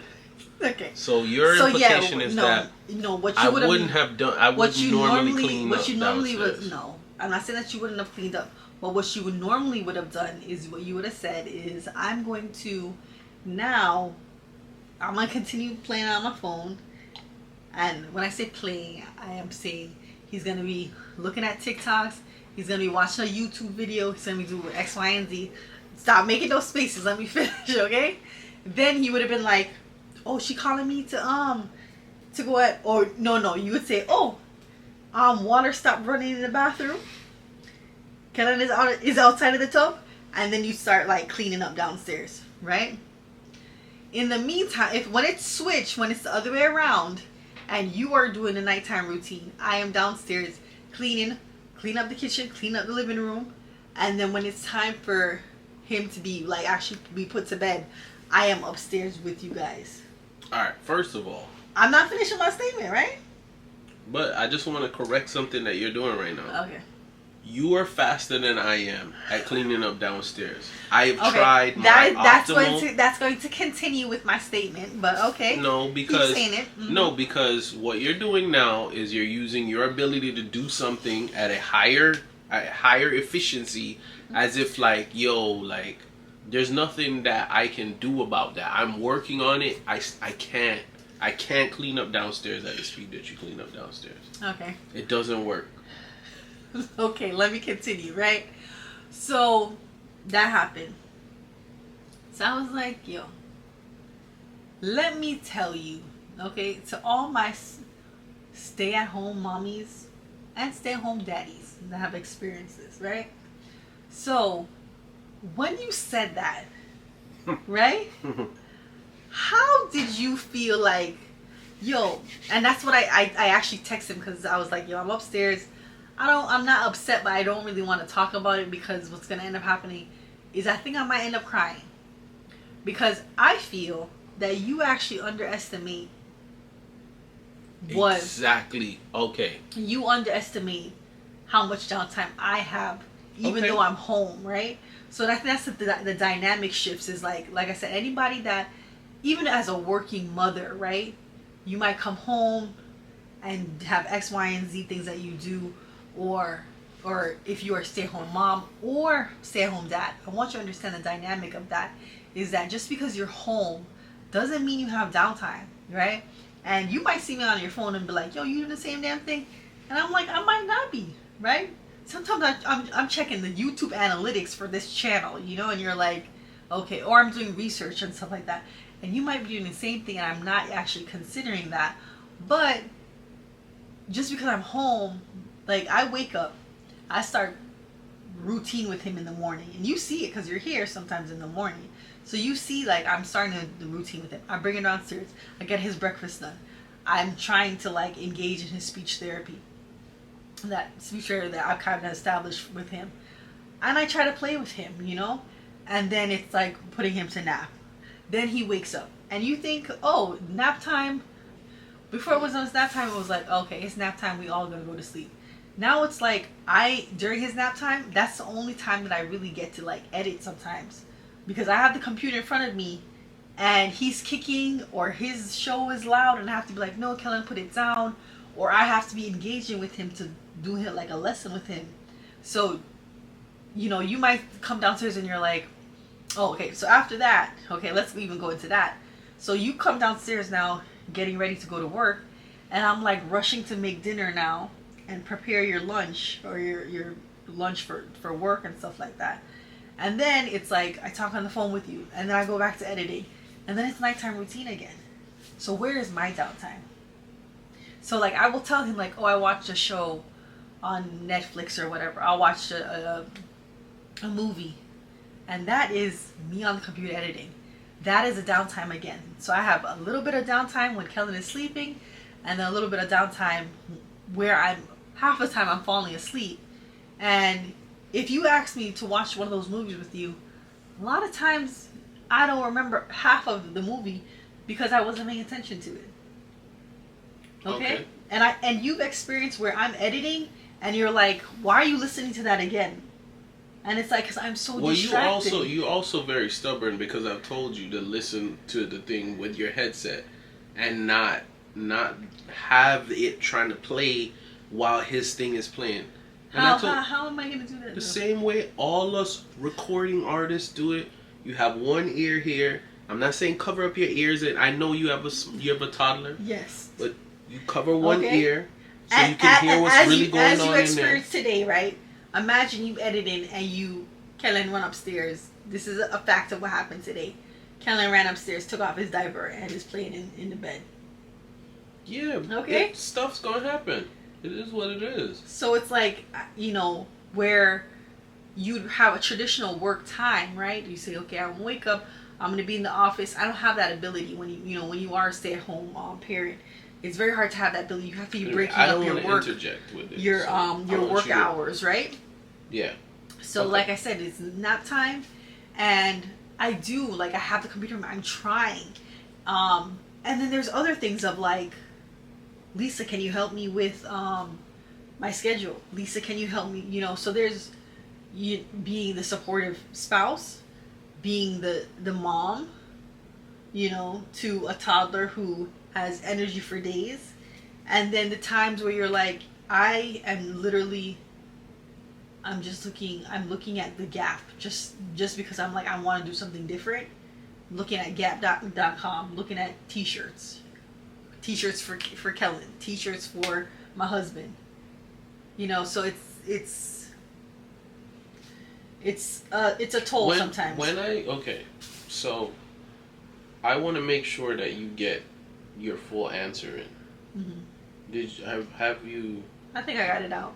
I think I ran through. I'm not asking you, are you done? I hope you don't feel like I'm just like, are you done? I want to make sure that I might add in a couple here and there, but okay. I think I got it out. You know, like I said, when it came to it, it was just like you said. I think you underestimate my downtime. In the same breath, it was, I think you underestimate my downtime. Because when I was working full time, and I'd come home and you'd be like, yo, you're in the bathroom for like 30 minutes decompressing. You know, like the drive home, I would decompress. Sometimes I wouldn't even listen to the radio. And then I would get home and I'd decompress again, right? Now with a toddler, that's even more difficult, which is, I'm sure you understand that. It's like the drive home, I'm sure that you're doing that. And then coming home, and then it's like, you know, you jump into bed and stuff like that. But just because I'm home, don't assume that you don't underestimate. That's all I was saying. Okay. So here's the thing, right? So initially when I wrote down this question, none of this had transpired. This was written like a week ago. It right? was, yeah. So what was funny though is I knew that was going to be your response tonight, right? Yep. But the funny thing is, so were you trying to my response? Were you trying to annoy me? Hold on, it's my turn now.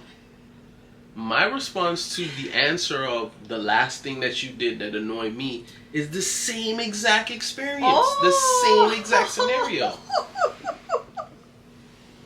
And I'll tell you why. Okay, so how did I annoy you? Because I think in what you did and how you responded to what I said to you, you fell into a common communication problem that is associated with women a lot, which is I said something and you took it like I will say this. A lot of the generalization problem that we have between men and women, right, is men talk in like addition, subtraction. Women talk in algebraic equations, right? So you trying to solve for X when I say this. And what I say that is, I said something that I felt at that moment in time about me. You took what I said and morphed it into a must be nice kind of saying, which is I'm saying to you, because I think women communicate like this very often, even with people you'll get along with, is this weird passive aggressive thing that they do, where it's like if I say like you know the game Never Have I Ever? Okay, so it'd be like if I went like you're supposed to sip every time that blah blah blah whatever, right? So it's like you took that as like a weirdo like never have I ever comment, and it wasn't. It had nothing to do with saying that you don't have downtime or you have more downtime or comparing my downtime to your downtime. Okay. What I was still simply stating was I think sometimes you underestimate my downtime. Okay. I didn't say that you have more downtime than me. I didn't say you you took it and morphed it into, oh hell no, he made it like I got all this downtime and he don't got no downtime. And I was just talking about how I felt in that moment, because I was on my phone, and what I feel like you're not admitting is, because you saw me on my phone, like not doing nothing, instead of just saying like, babe, can you open the bottle or do this or whatever? And I told you, I said, listen, sometimes when I'm mentally tired, you're going to have to just ask me, no matter how obvious the thing is. All right. Just ask me to do it. Ding, ding, ding. What did you just say? Sometimes I'm going to have to ask you, right? So again, right, when you are, I'm not going to generalize because I don't know if everybody experiences this way, right? But when you are a mother, when you are a stay-at-home mother, when you are juggling life, right, as a mother, as a woman, it gets tiring. We feel, or I'm not gonna say we, I'm gonna say me, to have to ask for help, right? Why though? Because you ain't got nobody to ask for help. But I feel, right, this is just like how you felt in that moment. I feel when I am in the midst of something, right, and I have to look over and ask you, babe, like, grab the wine glasses, babe, there's some things in the sink, put them in the dishwasher, no? Like, it's like, that should be just a part of your, like, logic. Like, yo, Lisa's preparing dinner. But that's crazy. Because you can't use that you know why your logic is flawed to me? Mm-hmm. You can't say, when I'm at home, I have no help. And then when you have someone at home to help you, then say, I'm tired of asking for help.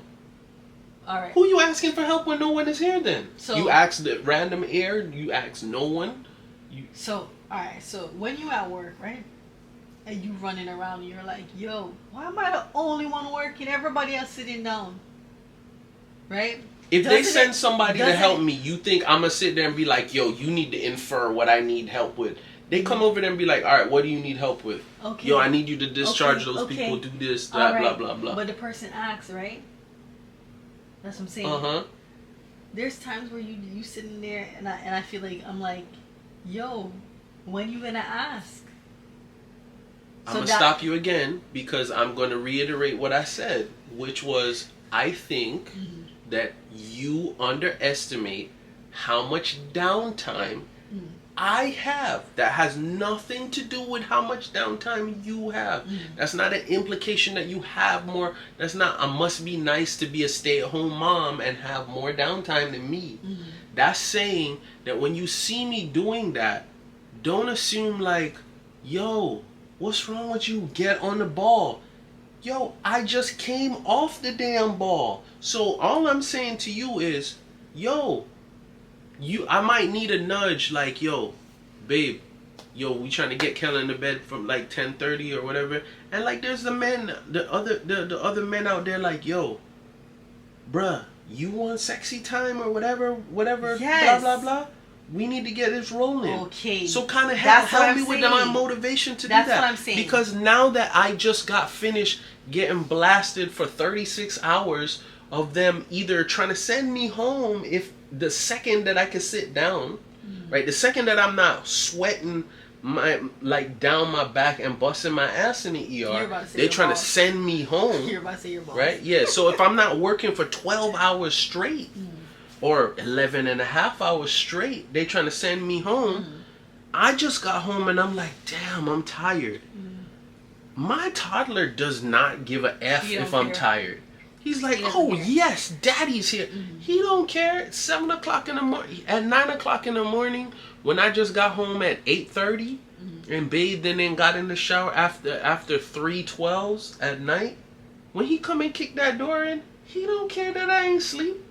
And I can't reason with him about that. So the thing is, I'm sitting there like kind of slumped on the phone, watching something dumb like TikTok or some bullcrap battle rap or something. Like, I hear it, and it's like, it's like. But you judging my downtime though? That's crazy. But on the other side of it, remember, where this is like the dynamic, right? So on the other side of it, imagine me like rushing, right? I'm like looking at the time. I'm like, yo, dinner needs to be done already, and then it's like we need to hurry up and eat. And I'm like, yo, if I have you to help me. So what if I called you at 4 a.m. in the morning when I'm still busting ass in the ER, right? And you sleeping, and I'm like, yo, what you doing, sleeping right now? I'm like, I'm over here sweating balls. But on the other, this is a real deal conversation with us, right? I want you guys to see this, right?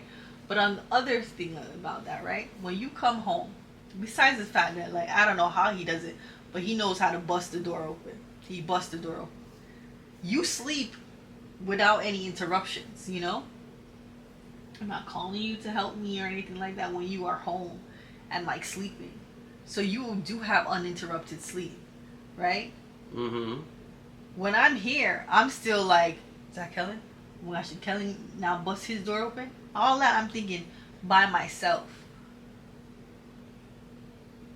Baby, but you see what you're doing right now is what I'm getting at. Is that you're making a comparison of the statement, and that's why you got so offended by the statement, rather than acknowledge what I was saying at the time. Was what you said wasn't a progressive thing. It was kind of a passive aggressive thing that you said, like, you could be doing this or doing that. It wasn't like, even if you had said, even with an annoyed, like, babe, help me now so we can get Kellan to sleep. Yo, open the buckle. I would have been like, alright, yeah, for real, yo. I wasn't thinking. I'm like, kind of. But you said it like, you could have been doing this, right? And I was like, yo, you kind of brushed on it, though. You kind of brushed on it. Because, again, stay-at-home mom and all that stuff, right? And this might not be true for everybody, but we have an active sex life, right? So, if you are adding... but no, I'm saying that as though... Not saying this is a responsibility or anything, but the quicker we get him to bed, the quicker we can edit and do, and I can finish all the other stuff. We can, sit down and have, these type of dynamics and talk, because this is a part of our intimacy, right? Okay. And then we can sit down and have our real,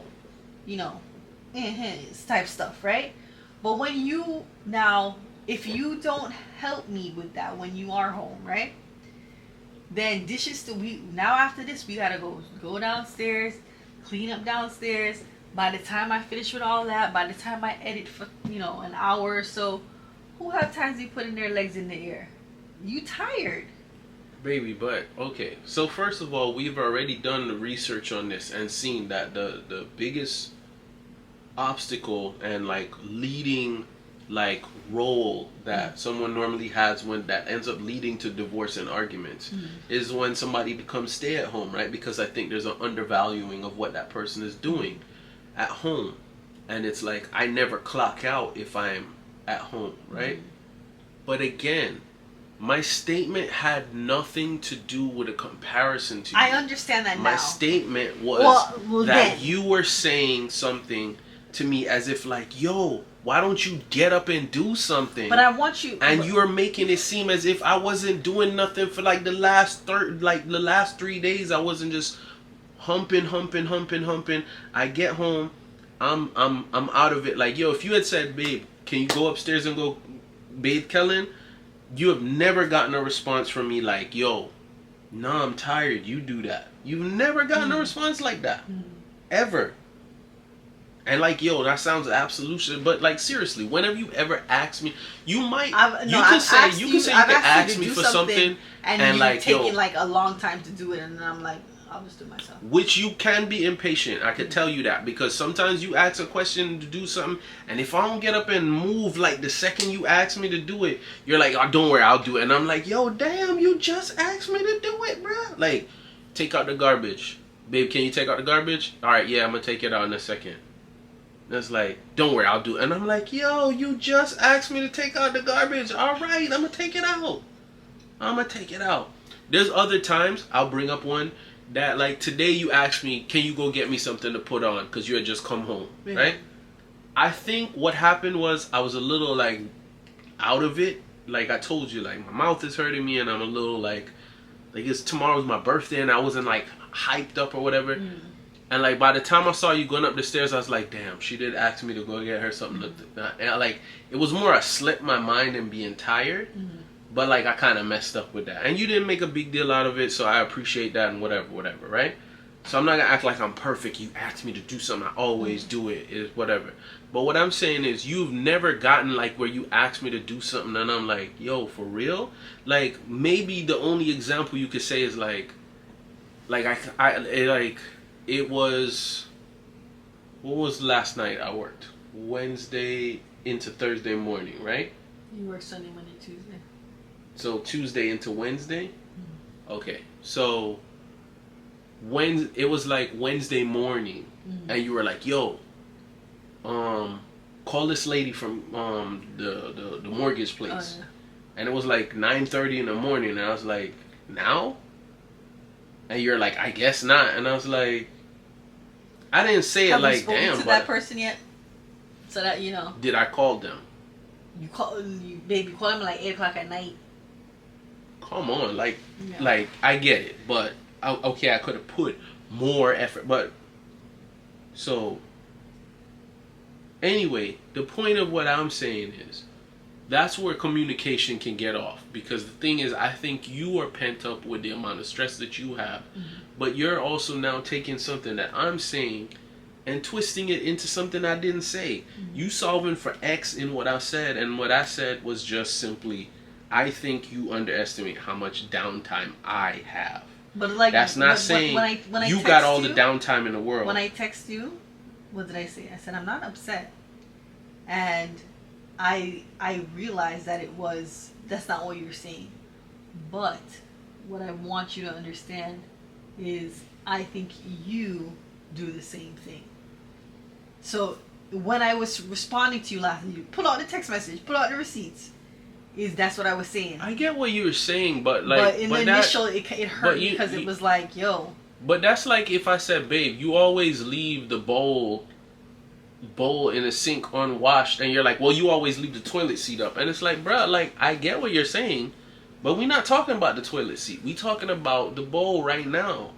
Like no, that's almost as if saying, I don't have the right to say that to you because I have done the same thing in the past. So I think it was important to communicate this, because this is how communication gets misconstrued.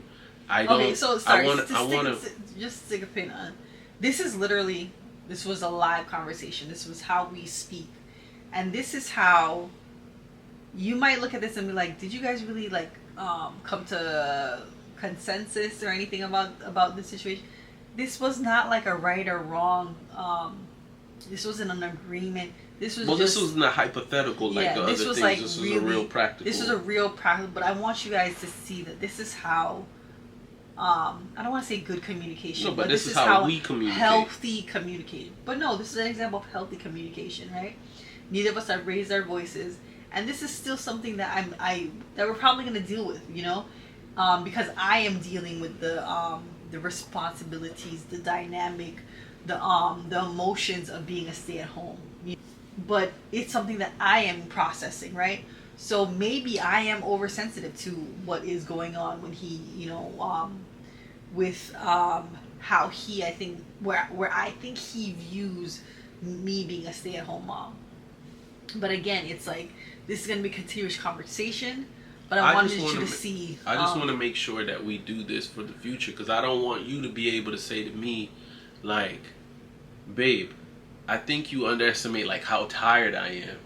Yeah, and then for me to look at you and be like, I'm tired. Yo, what you trying to say? Like, what do you think? I'm at work sleeping? Tired, and it's like, bro, that I didn't say nothing to you about work. I'm talking about me at this moment in time. My situation is this. Like, yes, you might see me on my phone doing nonsense, but I don't get time to do nonsense. You know what I mean? Because like Dan can say, like, the last like 2 or 3 days is like the first time you've seen me like take a nap. I usually don't take a nap during the day because I have to be editing and whatever and getting videos out for you guys. So it's just like, which is I'm super tired. important, because that's you know, it's part of self-care and stuff like that. So yeah, just because you're not working a typical 9 to 5, as a partner, understand that there can be a lot going on with your partner's body, with your partner's mental. So just be supportive of that, and just like Dan said, is like, I may be underestimating the fact that, like, you know, he just, and of all people, right? Someone who's gone through working 6 days straight at times, I understand the toll that it can make on your body, especially working 3 days straight.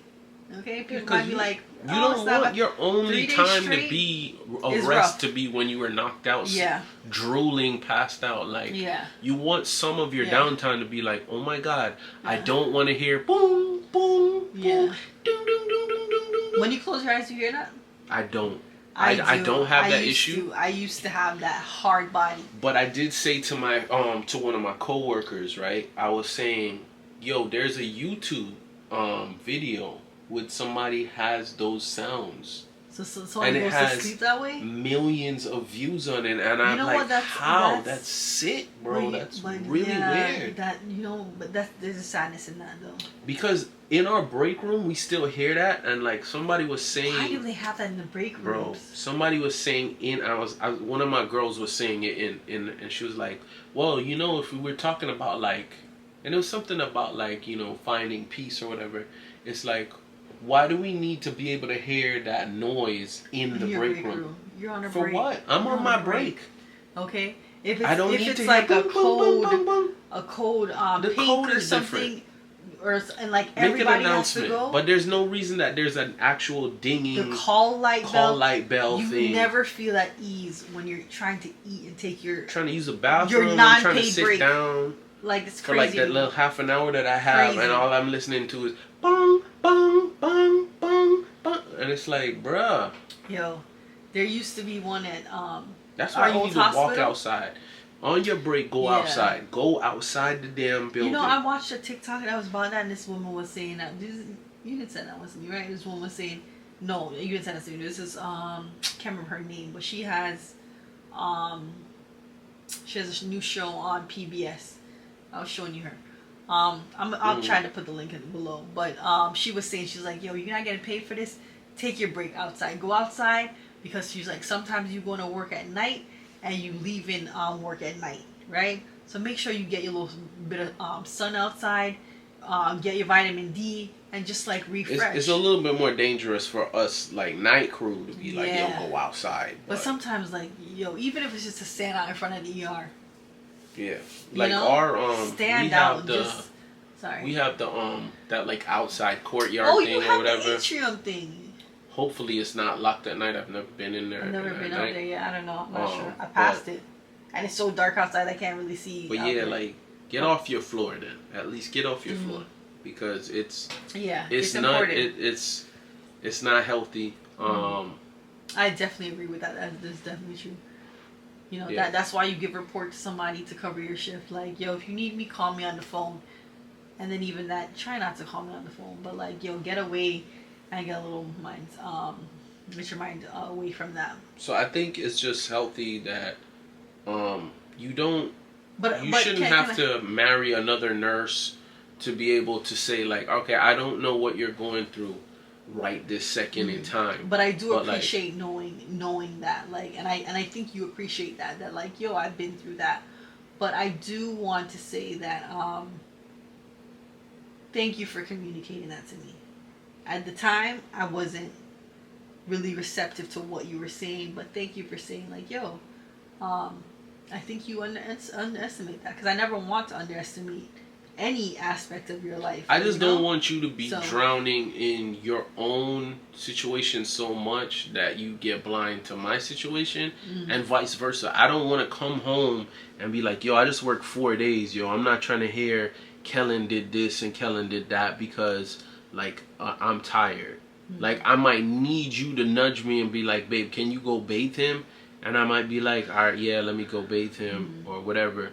But that's what I'm saying, because I'm not going to be in the most optimal, like, yes, what's going to be the most because I think it's unhealthy to always be doing what is the most optimal and most productive thing all the time. If you don't have if you don't have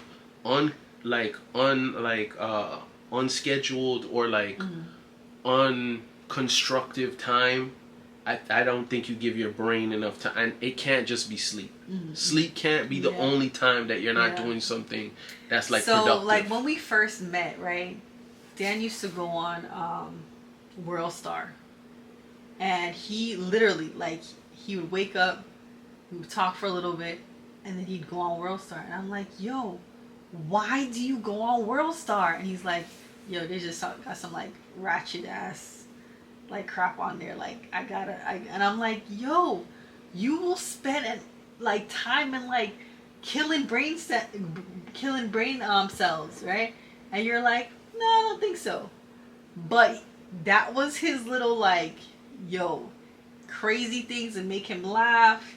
He'd, you know, like he'd be like, yo, you gotta watch this. We talk about a couple of things. Yeah. Well, you needed that, right?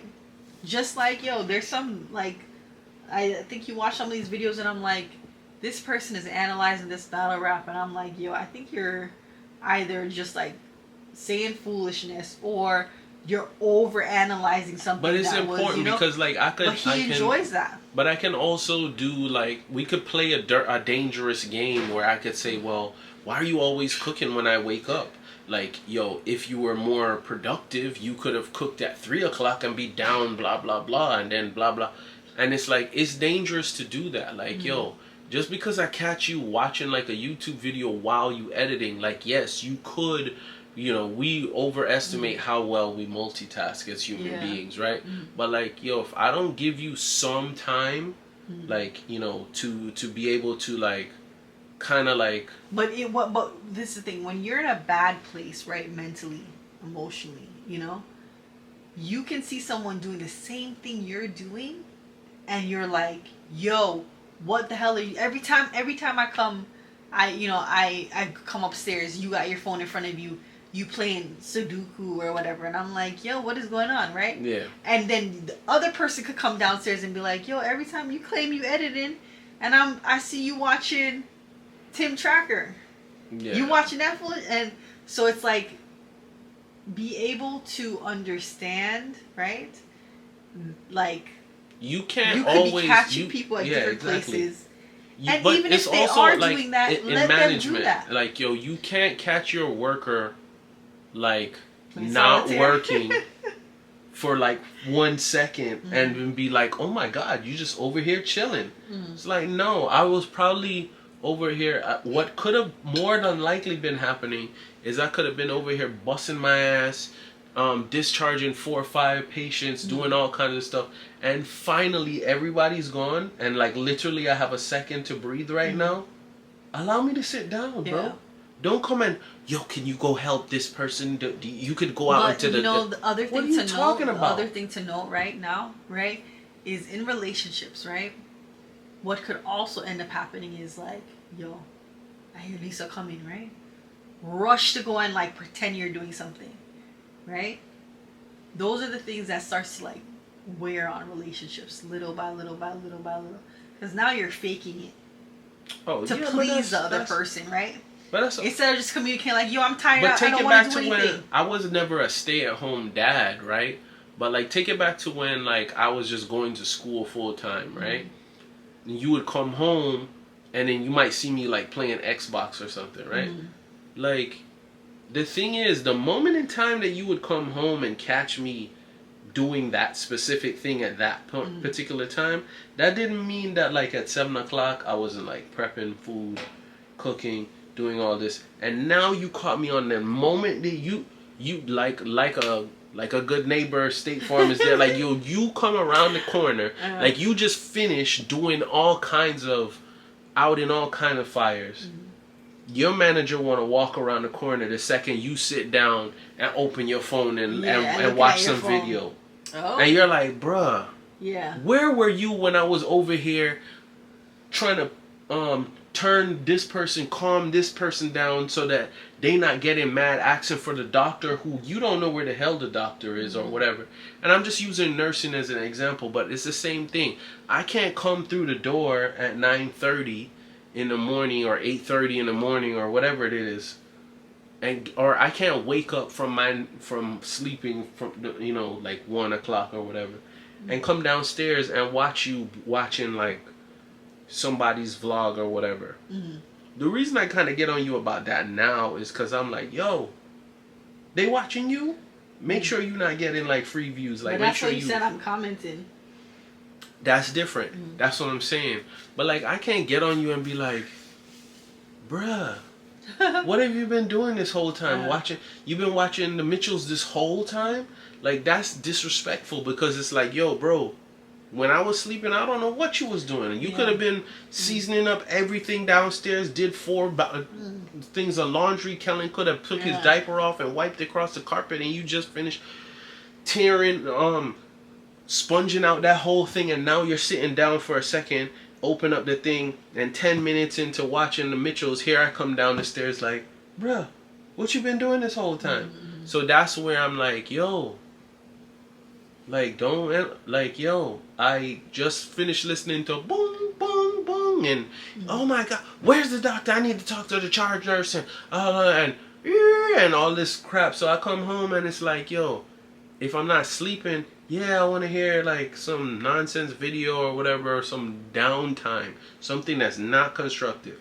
I'm not earning any money from it. I'm not doing anything. I'm not doing it because I'm not watching Yo Gabba Gabba because Kellan's watching it. I'm not doing this. That's like I'm trying to keep abreast on the news or this.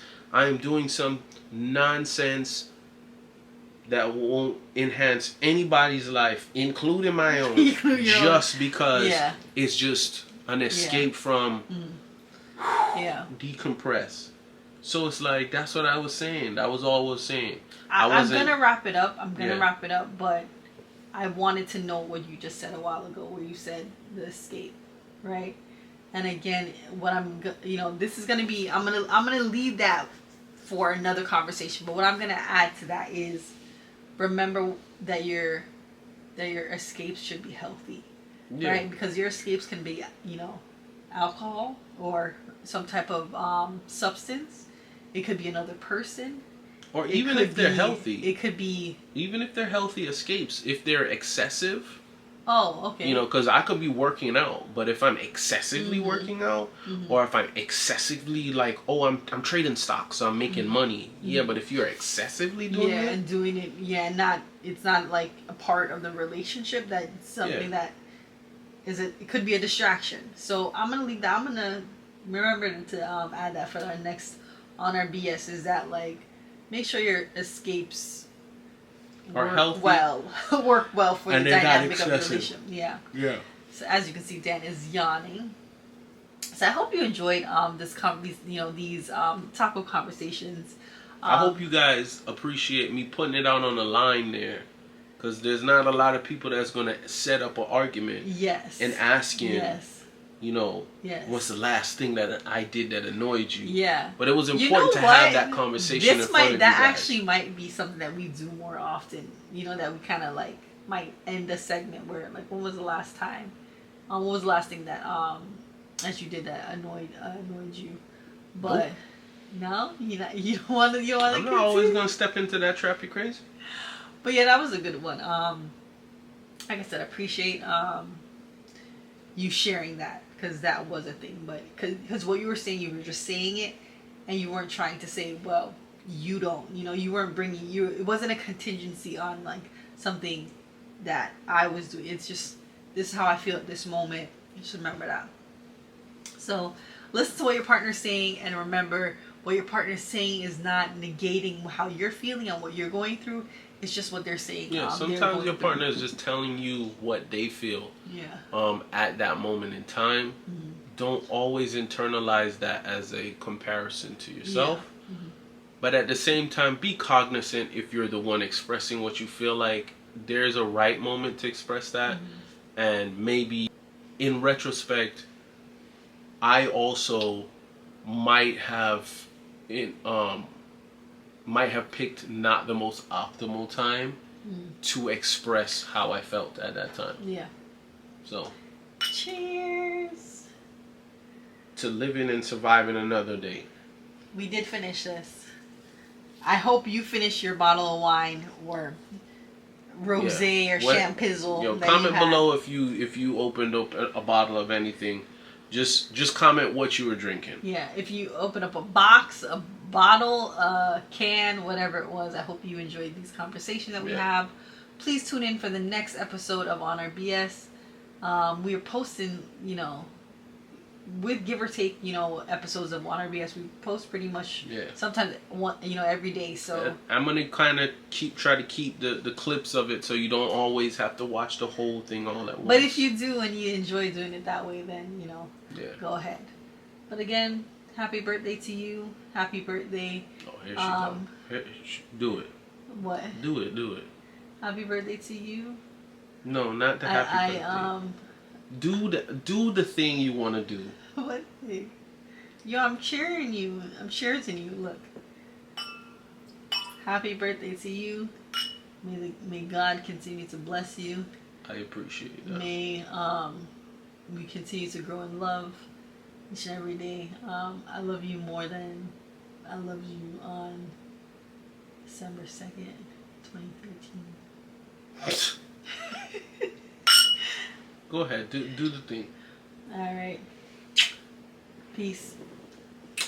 Bye, guys. She don't want to do it all of a sudden. Now she don't want to do the whole cover it up. Peace, love, and nappiness or whatever. Love, I think it's one of a kind. There's something special about your love. I want it all the time.